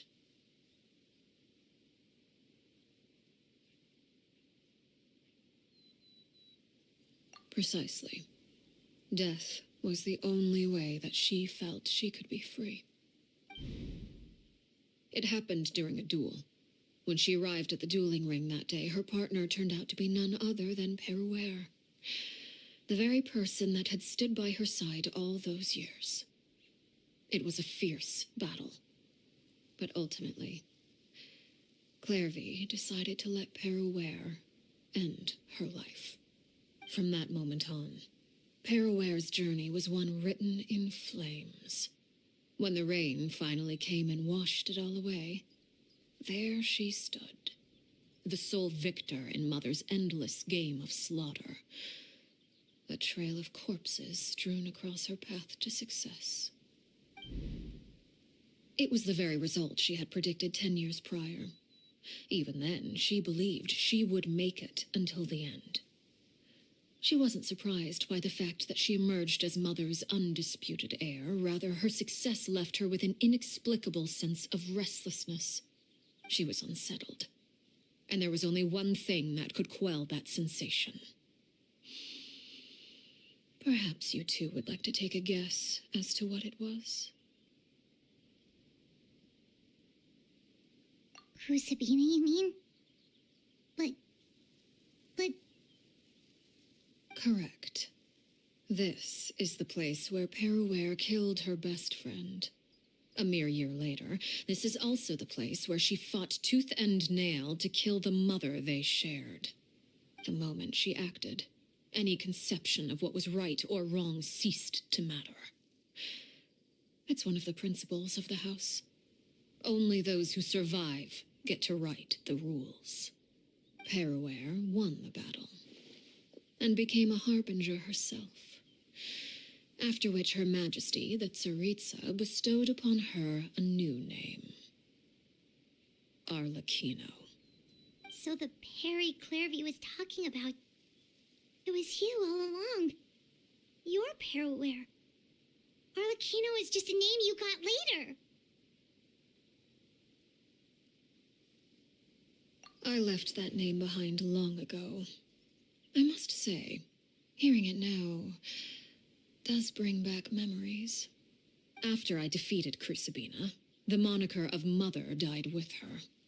I chose to forego the title she called herself, and even chose to give up my own name.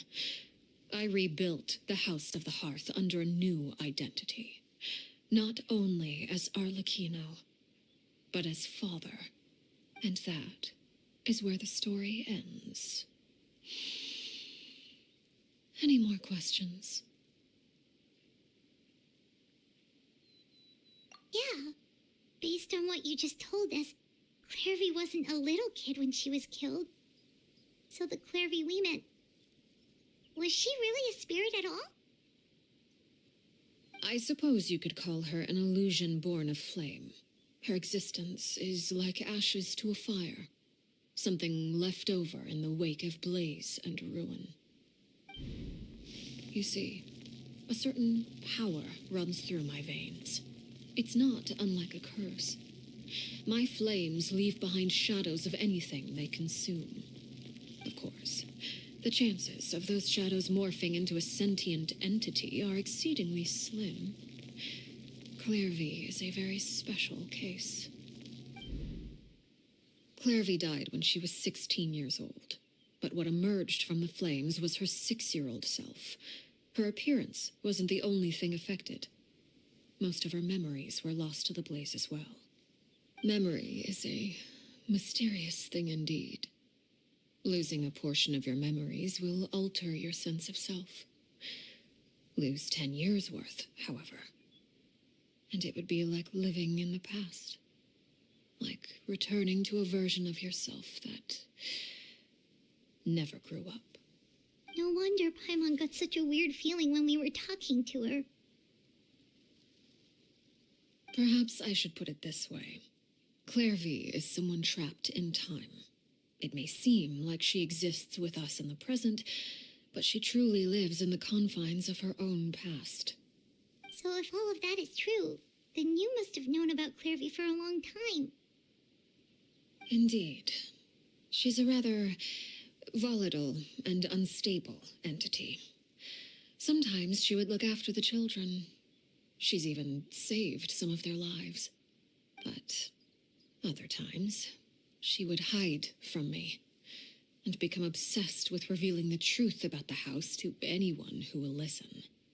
Shadows don't have the capacity to learn or grow. Any new information they encounter is quickly forgotten over time.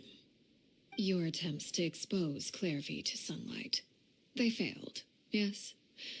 The reason is actually quite simple. In Clairvy's mind, the house is impossible to escape, and it is this very perception that traps her there. But no matter. All I have to do is kill her again, and all will be resolved. I don't anticipate so much as a single speck of ash will be left behind this time. Wait! Paimon can understand why you might want her gun, but isn't there another way? So what if she's trapped in her 6-year-old self? She's still your friend! At least talk to her first! It's too late for that. She broke the rules, and now she must be punished. That goes for Filial and Nentoy as well. She's had quite the effect on them. I hope you understand. The difference between Crucibina and myself lies in our formulation of the rules, not our policy for enforcing them. Upholding the rules without question is a trait we both share, because that is how a household should be run. Is this really what you want to do? Whatever could you mean? Don't you want to say a proper goodbye at least?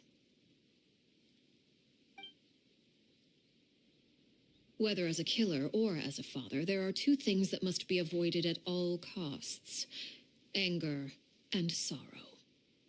Anger makes you impulsive. Sorrow causes you to waver. Well, it appears it's about time to proceed. Before we arrived, I told some of my well-behaved children to bring our troublemakers here by nightfall. I do believe I've kept my end of the deal. I give your friends quite a bit more time. As for what happens now, we'll just have to wait and see.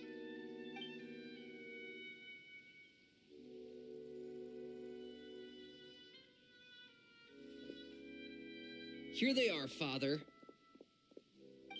You gonna execute him? Seeing something like that would actually be a first for me. Lenny! I'm sorry. I heard about how you helped buy us more time. But I still failed. I couldn't find a way to fulfill her wish. Huh? Are you... Perry? Indeed, it's been a while, Clairvy. Perry! Shh, stay right there. I'm sorry to postpone our reunion, but first I believe certain scores need settling.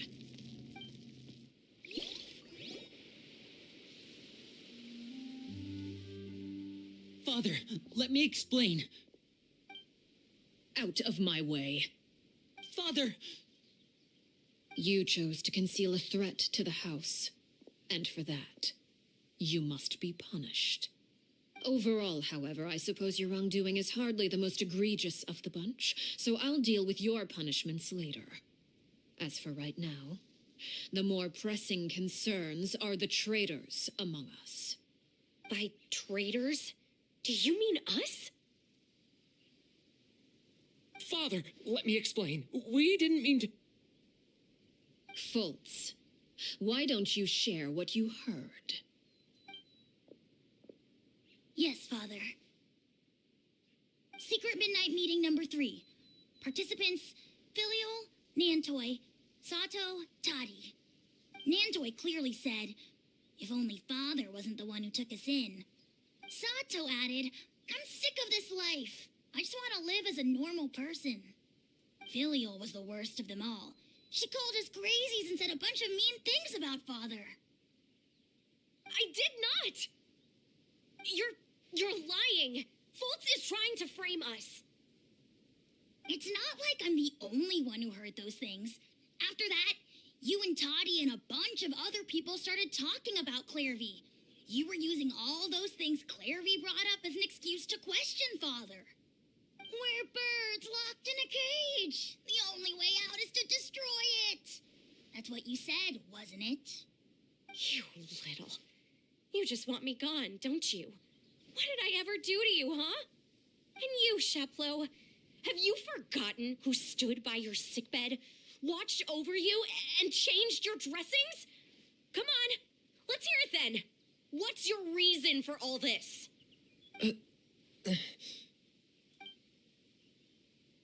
You're wrong, Filial. We don't want you to die. You're our family. Liar. You wouldn't be doing this if that were the case. So why? Why have you backed us into a corner? We all live in the House of the Hearth. You know the type of work we do, Filial. A single betrayal can cost dozens of us our lives. It's not like it's never happened before. That kind of thing is hard to forget. That's why the House of the Hearth cannot tolerate any form of betrayal. Ever since we came to Poisson, you've had 7 secret meetings. A lot of the things you talked about really crossed the line. You've been spying on us for half a month? Wait a second. Now that I think about it, the move to Poisson was just a way to make it easier to spy on us, wasn't it? Because we were all in one place. You've had this planned all along. Filial, Nantoi, I'm sorry. I owe you both my life. I owe Clairvy too. If it weren't for all your help after I got poisoned, I wouldn't be standing here today. If this were any other situation, I would do anything to repay that kindness, even if it cost me my life. But rules are rules. I'm sorry. My hands are tied. Why? Why? That's enough, Filial. We made a mistake, and we should own up to it. We broke the rules, plain and simple. And now we have to face the consequences. I'm sorry, Sheplo. Fultz. I'm sorry, Father. We accept our punishment. Chaplot, according to the rules of the House of the Hearth, how should these traitors be punished? All those who betray the house pay with their lives. And so it shall be.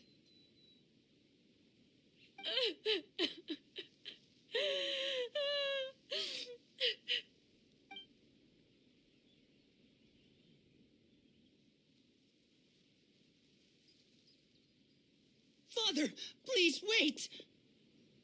Something you want to say, Linny? Please reconsider, Father. What Filial and the others did, does it really count as betrayal? We all come from broken families. From the very first day we joined the House of the Hearth, we wanted nothing more than to make it a real home. But the truth is, none of us know what a real home should look like. I'm not saying I have all the answers. All I know is this. Killing Filial and the others may uphold the rules, but doing so will only bring us further away from being a real family than we've ever been. So please, Father, please reconsider. I agree with Linny. Father, please. Linny, you...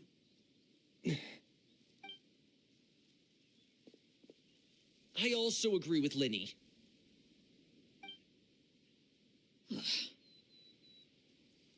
An order once given cannot be rescinded. However, given the extent of your determination, I suppose we shall have to go about this a different way. Draw your weapons and face me. Our weapons? Father, are you referring to a duel? Precisely. The rules of the house will not be altered. Traitors must be punished. However, resolving disputes with a duel is also one of our rules, one that also applies to me. Demonstrate a sufficient showing of strength, and I shall offer a concession. Wait.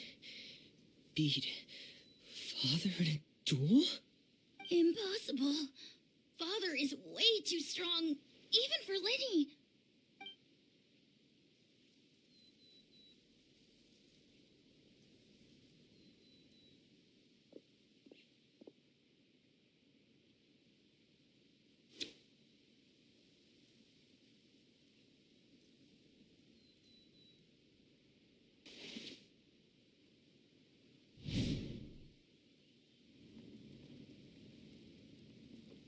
Did you hear that, Traveler? Linny and the others have to duel the knave. What should we do?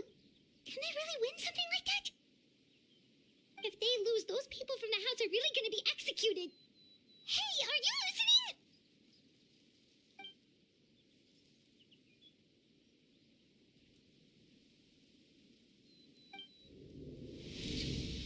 Don't you want to say a proper goodbye at least? Anger makes you impulsive. Sorrow causes you to waver.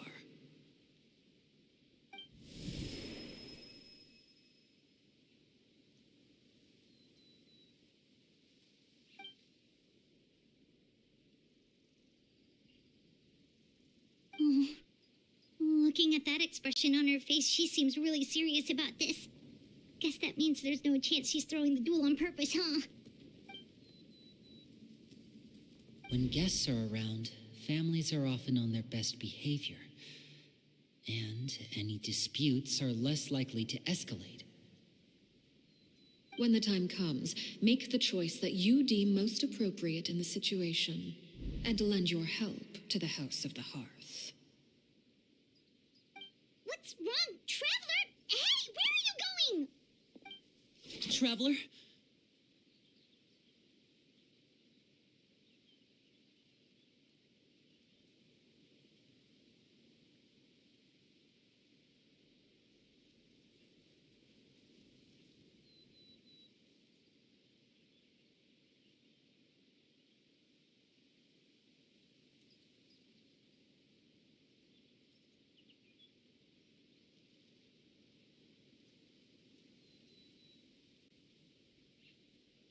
You're asking to join the duel against the knave?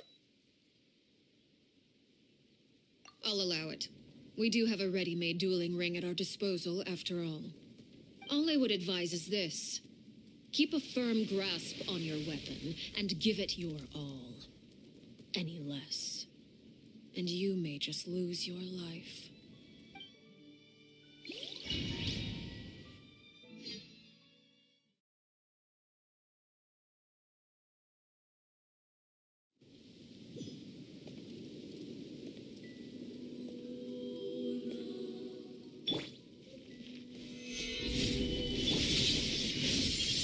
Shine down! Is it my turn now?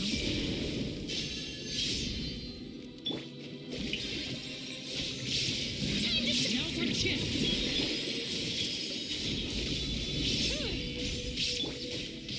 Solidified. I will have order.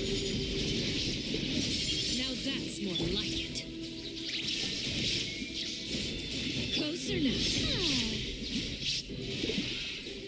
With Hang in these there. rising flames. How amusing.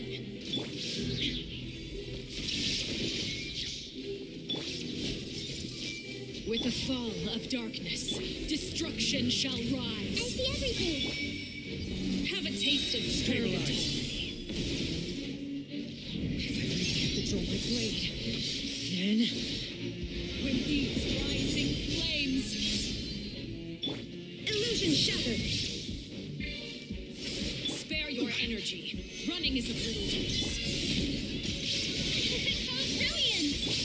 Everyone hold hands. Watch out for Father's movements! Hearing knowledge. The countdown has begun. Like a fly Inazuma's tangled in a eternal. web. How amusing. With these rising flames.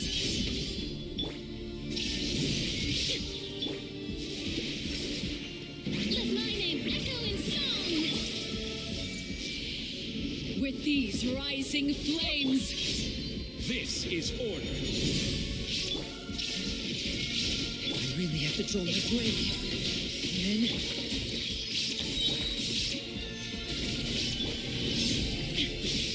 Shine down. How amusing. Torn to oblivion. Watch out for Father's movements!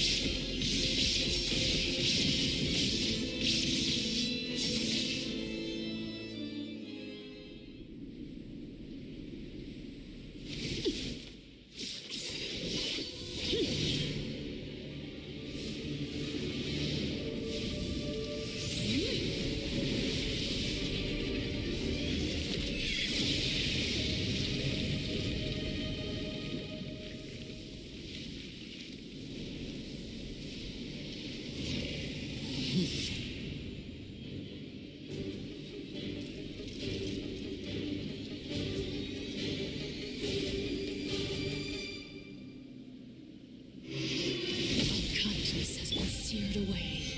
My blade is all that remains. I see everything. Order guide you. Watch out for Father's movements! Look out!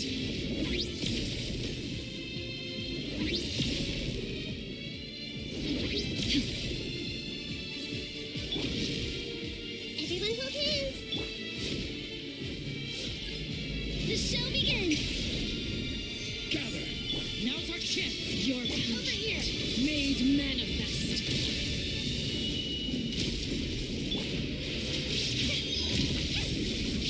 Let's play free a little. Time to shine. Watch out for Father's movements! Look out!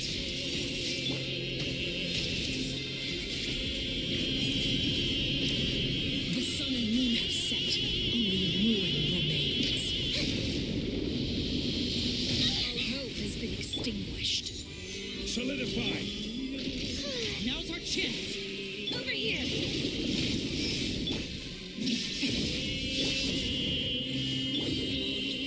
Let's call a ceasefire.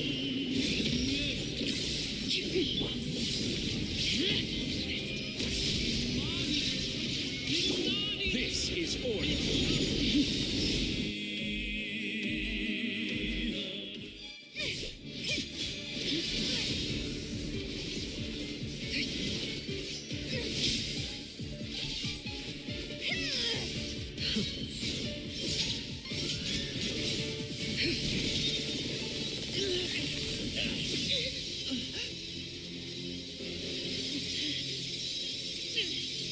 You should know better than to crowd in one place.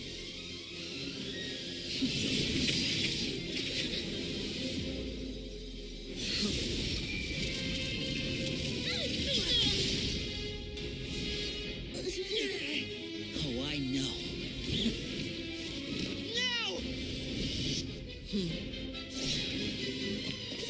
I'm sorry, Father.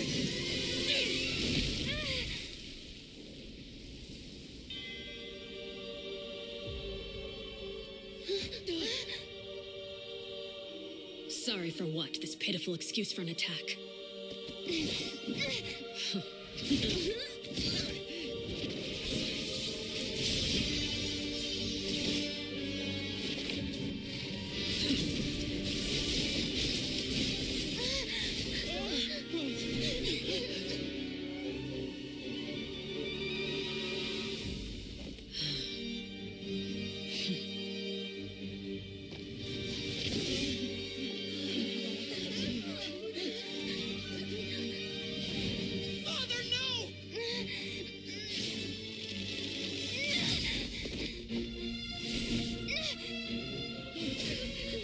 Made it out, did you?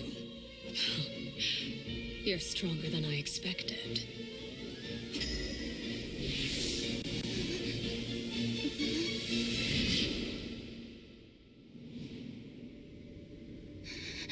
A crimson moon. I can't move.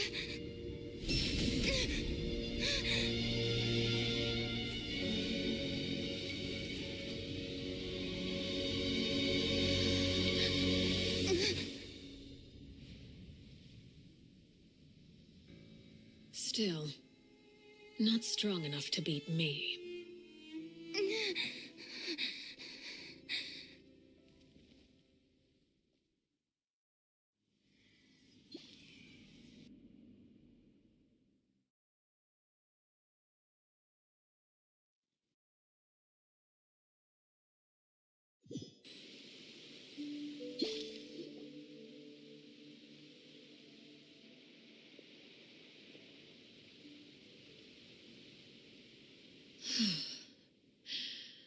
I believe we can end things here. It's not often that we get to enjoy the company of guests, after all. We wouldn't want things to get too out of hand. Brother, are you all right? Linny. Given that I am the victor of this duel, as agreed, the punishment stands. No. I never thought things would end like this. However, everyone involved in the duel demonstrated a remarkable level of strength and determination. In light of this, I'm prepared to change the method of execution. Elwar, the bottled flames I gave you for safekeeping. Do you still have them? Yes. I wasn't sure what they were for, but I've kept them super safe. I didn't lose a single one. Wonderful. Then, in just a moment, I'll have you administer them. Bottled flames? Indeed. They're the product of a secret experiment. Under certain special circumstances, flames can be extracted from my person and preserved. Once ingested, searing pain will spread across every inch of your body. No harm will come to you physically, but your memories will be burned away. If you can withstand the pain. When you awake, you'll have forgotten everything you know about the House of the Hearth, and will be expelled from the organization. In other words, administering this concoction will kill the version of you that grew up in the house, and give you a new identity.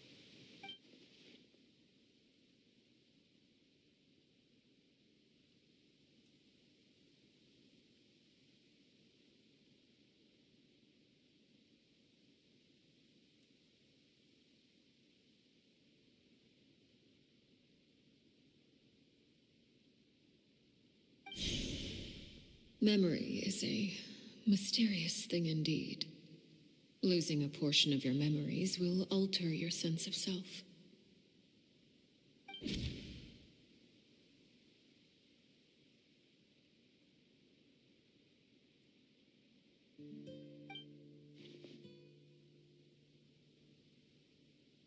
So, you're just letting us go, Father? You misunderstand. Memories are extremely important. Once consumed by flame, the version of you standing before me will die, and our secrets will die with you. So no, I don't intend to just let you go, because the person who survives will be nothing but a stranger. Even so, I won't have to live in fear anymore. I'm sorry, Father. I'm sorry I let you down. But I really... Don't cry, Filial. You haven't left the house yet, so there are still rules to be followed, yes? Remember what I taught you. Anger makes you impulsive, sorrow causes you to waver. Don't let yourself be controlled by your emotions. Of course. I'll remember. Dry your tears, and go pursue the life you really want. Yes, Father. Chaplot, Foltz, Elwar, take them back to Poisson. And bring Linny and the others as well. I prepared 3 extra vials of bottled flames. As for whether to take them, the choice is yours. Goodbye, children. The next time we meet, I will no longer be your father. Thank you for all you've done for the house. I hope you have bright futures ahead of you.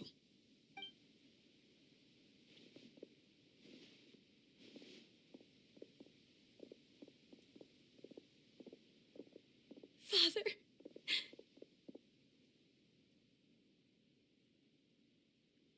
Let's go.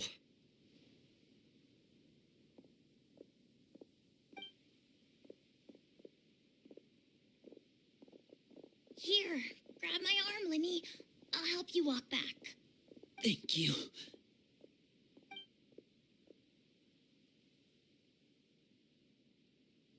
Clairvy.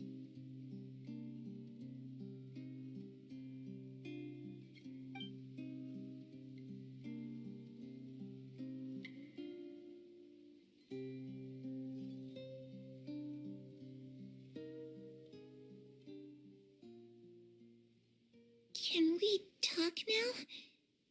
I've been waiting for a super long time. You really are Perry, aren't you?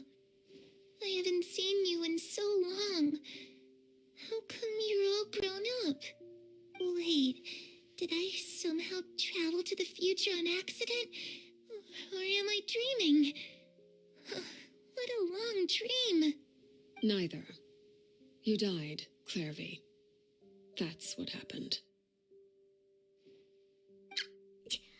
You could have at least sugarcoated it a little. Ugh, she's that speechless. Oh. Okay then. Huh? That's it? You accepted it just like that? Yep. If that's what Perry says happened, then I believe her. Perry wouldn't lie to me. Plus, I don't really need to know why I'm like this. I'm more curious about what happens in the future. If you're a harbinger now, Perry, that means Mother is gone, isn't she? Can you tell me about it? I want to know what happened to her. And to me. You never stopped trying to defy fate. At first, no one believed you. You could only vent your frustrations to the moon. In fact, you often sought comfort in the night sky. You wanted to see the aurora, so one night we promised each other we would go to Snezhnaya to see it together. Later on, you tried to run away, but you were brought back each time. Mother spared your life, but it wasn't out of kindness. Instead, she decided to make an example of you by slowly torturing you over time. That way, the other children would know what happens to traitors. Still, you never gave up. Mother hoped that through ruthless duel after ruthless duel, she would be able to crown an ultimate victor among the children she raised. But you called on everyone to unite, to fight to a draw in order to reduce casualties. Your efforts may have only delayed the inevitable, but still. You gave them hope. You tried everything you could think of, but every attempt ended in failure. Still, you never turned your sword on Crucibina, and you never turned it on me. On that gloomy day, you told me, "For the last 16 years of my life, I've done everything I can to fight for freedom. But now, I realize that the only freedom I truly possess is the freedom to choose to die. I never imagined I would say something like that. I must have been feeling really worn down. But somehow, I still think I understand. According to Mother's plan, only one of us was going to make it until the end. And I always hoped that person would be you. If I could do it all over again, I still don't think I would make a different choice. Even when I first met you, I knew you'd be able to do what I couldn't. Is that so? Even now, I'm not sure I truly understand what kind of freedom you were trying to pursue. But as the head of the House of the Hearth and as the children's father, I've tried to give them the most basic of freedoms. The freedom to choose their own fate. It's something I discussed with the Eudex of Fontaine. The children who want to leave the house will have their memories wiped clean of all secrets pertaining to the organization. In return, they will be allowed to live a normal life in Fontaine without being prosecuted for their past. Of course, I won't simply hand freedom to them on a silver platter. They have to fight for it and prove themselves worthy of it. Only freedom that is earned has true value. That's more than enough. That's exactly the kind of life I was fighting for.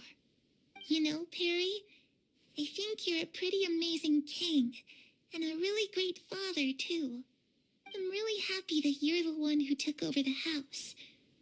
I guess I do have one regret, though. I still haven't seen the outside world.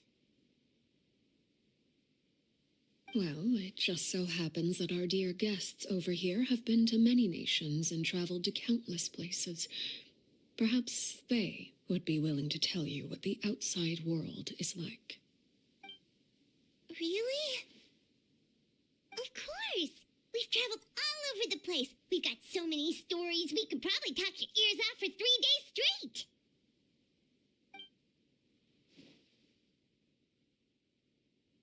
You know, I used to dream of being a bard, playing the lute while singing into the winds of freedom. Even if there was no one there to listen, I would have continued to sing no matter what.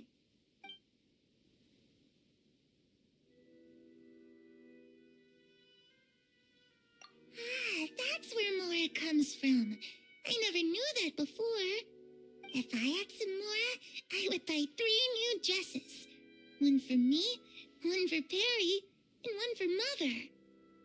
It's just too bad Perry doesn't like wearing dresses. And Mother, well, she probably wouldn't accept something like that either. I guess I'd just have to keep them all for me then. I could wear a different one every day.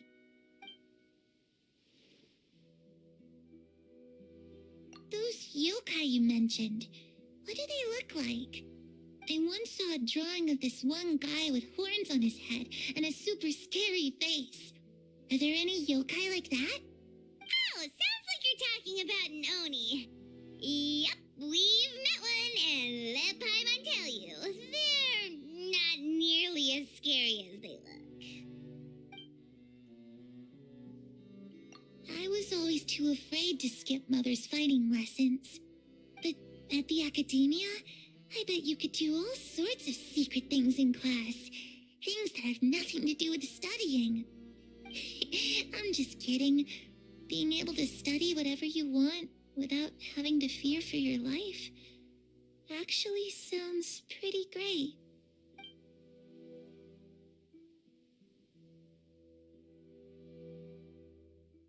The situation was super dangerous. Lenny and Lynette were accused of committing a crime. And they were going to have to stand trial at the Opera Epicles. Oh no, that must have been hard for all of you. What happened next? Don't worry, we were able to turn the situation around super quickly. All thanks to Detective Paimon, of course. How'd you do that? Come on, tell me. Okay, so it was like this. After the failed magic show, we rushed to the scene and...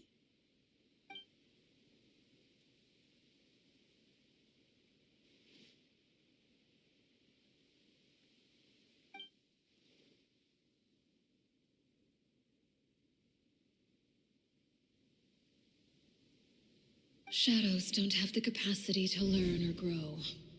Any new information they encounter is quickly forgotten over time.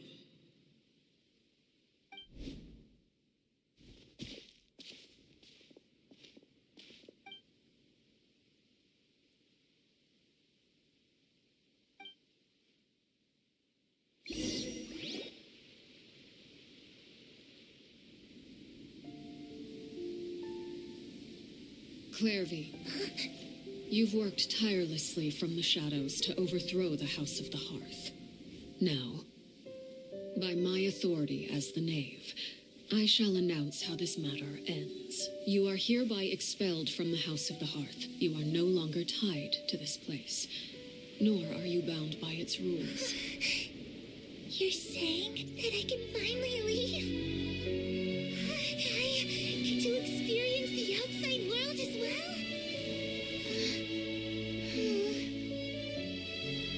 Oh, I almost forgot. There's no getting older for me. Still, seeing who you grew up to be makes me really happy, Harroware. Take care of yourself. Goodbye. May we meet again someday.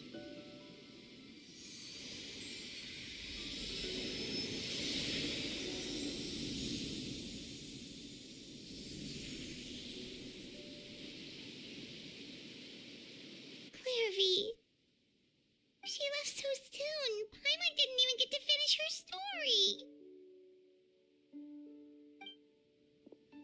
I also have certain sentiments left unsaid.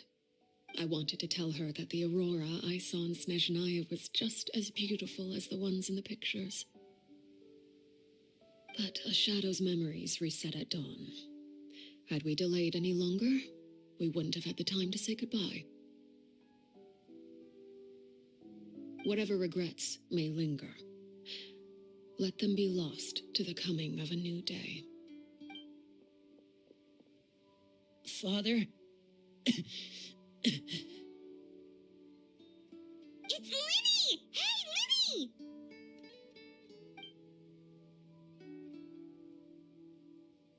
What is he doing back here? Let's go check it out.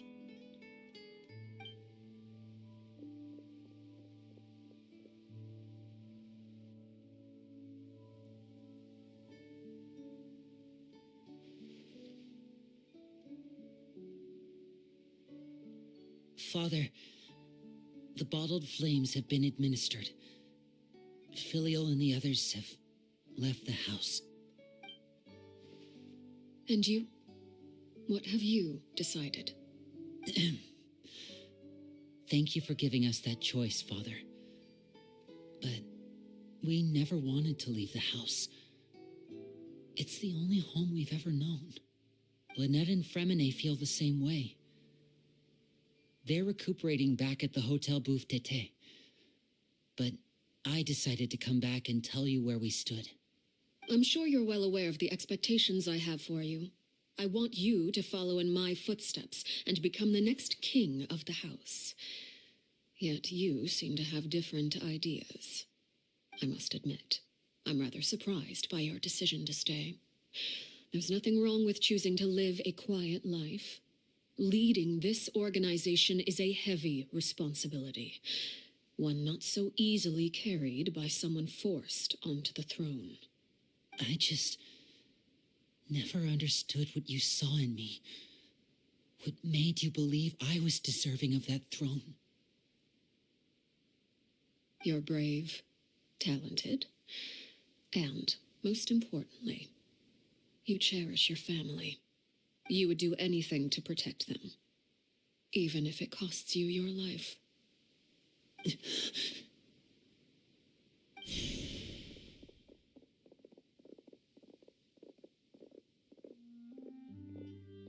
Speaking up back there was so brave of you, Linny. It's all thanks to you that we were able to convince Father to back down. You're a hero, Linny. Hero. Father is the real hero. Had Father gone all out during the duel, there's no way I would have walked away with my life. She must have had it all planned from the beginning, from the very moment she suggested a duel. I'm not deserving of that title. I'm not strong enough or smart enough. You're wrong. In my opinion, all you need to be deserving of the throne is conviction and the necessary strength to act on it. We may have different ideas of what it means to be a family, but you can hardly be said to lack conviction. What you truly lack is strength. For someone of your talent, though, that's something that will come with time. Even without that strength, you still chose to face me in a duel, even though the odds were stacked against you. That capacity to honor your convictions is what I truly see in you. Father. No one knows what the future holds, what tragedy or triumph may be in store. Being at the head of this organization requires the strength of will to face whatever comes. Caution will only hold you back. If reaching a certain standard were required to go after what you want, I would never have succeeded in killing my predecessor. Back then, there was still a considerable gap between our abilities. Strength may decide the ultimate victor, but those who let a lack of strength dictate their decisions or undermine their convictions will never be worthy of the throne. I understand, Father. Thank you. Children must grow up to surpass their parents. Only then can a family continue to flourish. The road ahead is not an easy one, so I'll ask you one last time. Are you certain you want to stay? You've done so much for me, Father, and that kindness must be repaid. Plus, with Project Stuja at hand, there are many dangers ahead, and I, for one, don't intend to back down. Protecting my family at all costs. That's my conviction. Then you're welcome to stay. As for Project Stuja, you need not be too concerned. If those cowardly businessmen and heartless dignitaries try to take us down, I'm prepared to teach them a lesson. Having members who longed for the light was our organization's last weakness. With those members no longer among our ranks, the House of the Hearth is like a spider hiding in the shadows. We need only wait for our prey to come to us. At present, our imperative is to use their plan to our advantage. In doing so, a crimson moon shall rise amid the frigid blizzards of winter. No demonstration of loyalty shall go unrewarded, and no sacrifice shall be in vain. As for the two of you, whether we meet again as friend or foe, I'll remember the camaraderie we shared in this moment. No matter how arduous the journey ahead, I hope we both reach our desired destination.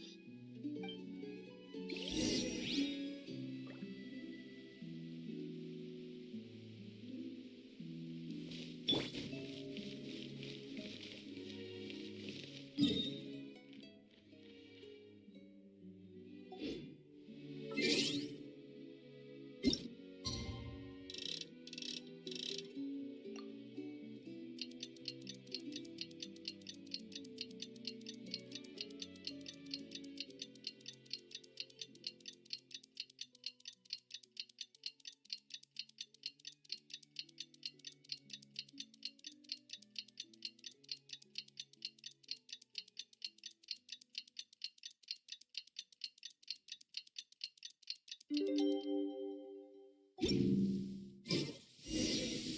Linny say that Lynette and Fremine were recovering at the Hotel Booth d'été? Paimon wonders how they're doing. Maybe we should go check on them.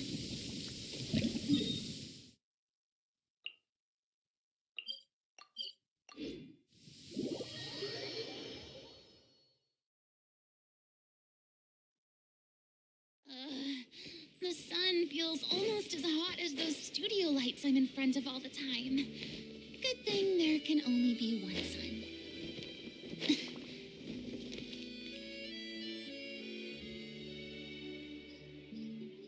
Lynette, Fremine, how are you feeling? Much better. Whew, what a relief. What about you? Are you feeling all right?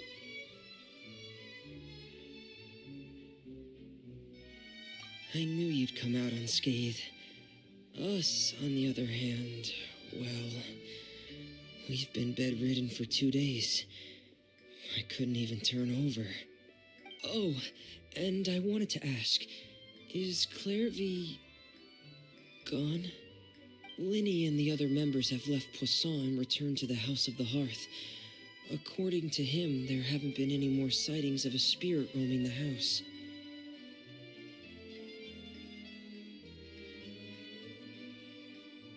I see. I'm glad.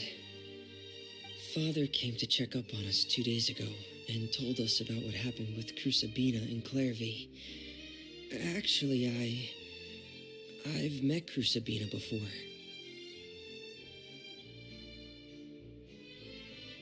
Wait, what?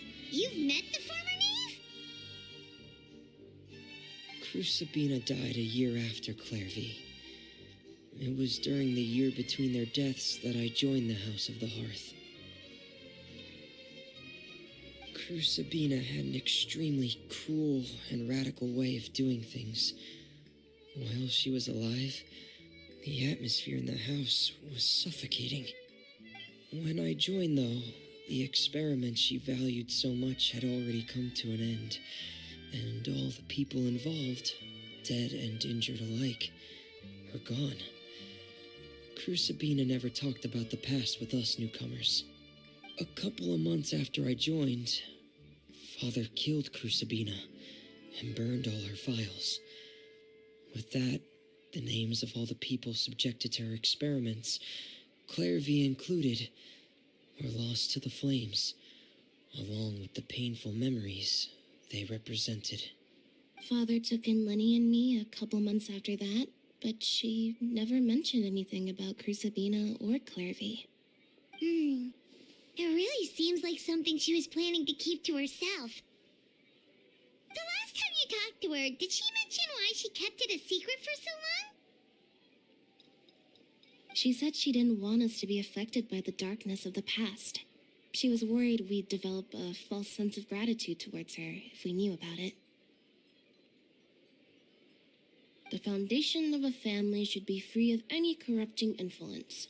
Whatever happened in the past, it has nothing to do with who we are now. And that's what Father told us in the end. But I still thanked her for everything. It was only after hearing about what Crusabina did that I finally realized how insignificant our lives could have been. The members of the house meant nothing to her. To say that she valued them in any way, even just as a tool, would probably be giving her too much credit. If Father hadn't taken over the House of the Hearth, I probably would have already... Father rarely brings up the fact that she saved us. She doesn't believe that being indebted to her should be what ties us together. But even if we didn't owe her anything, we would still choose to stay. Because this is our home. We may have arguments or times when we feel wronged. Some people may even choose to leave. But as long as Father is here, we will always have a home. Whether the path before us is bathed in sunlight or shrouded in shadow, we'll follow Father wherever she chooses to go. So I wanted to say thank you for helping us make it through this crisis. Without your help, we could have lost a lot more along the way. Oh, we didn't do anything, really. Of course. You're welcome anytime. Are Filial and Nantoy okay? I actually saw them at a cafe this morning. They didn't recognize me. From what I could tell, they were drinking coffee and talking about one of the operas that started running recently. They seemed happy. If I had to take a guess, I would say they finally found the kind of life they always wished for.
This route...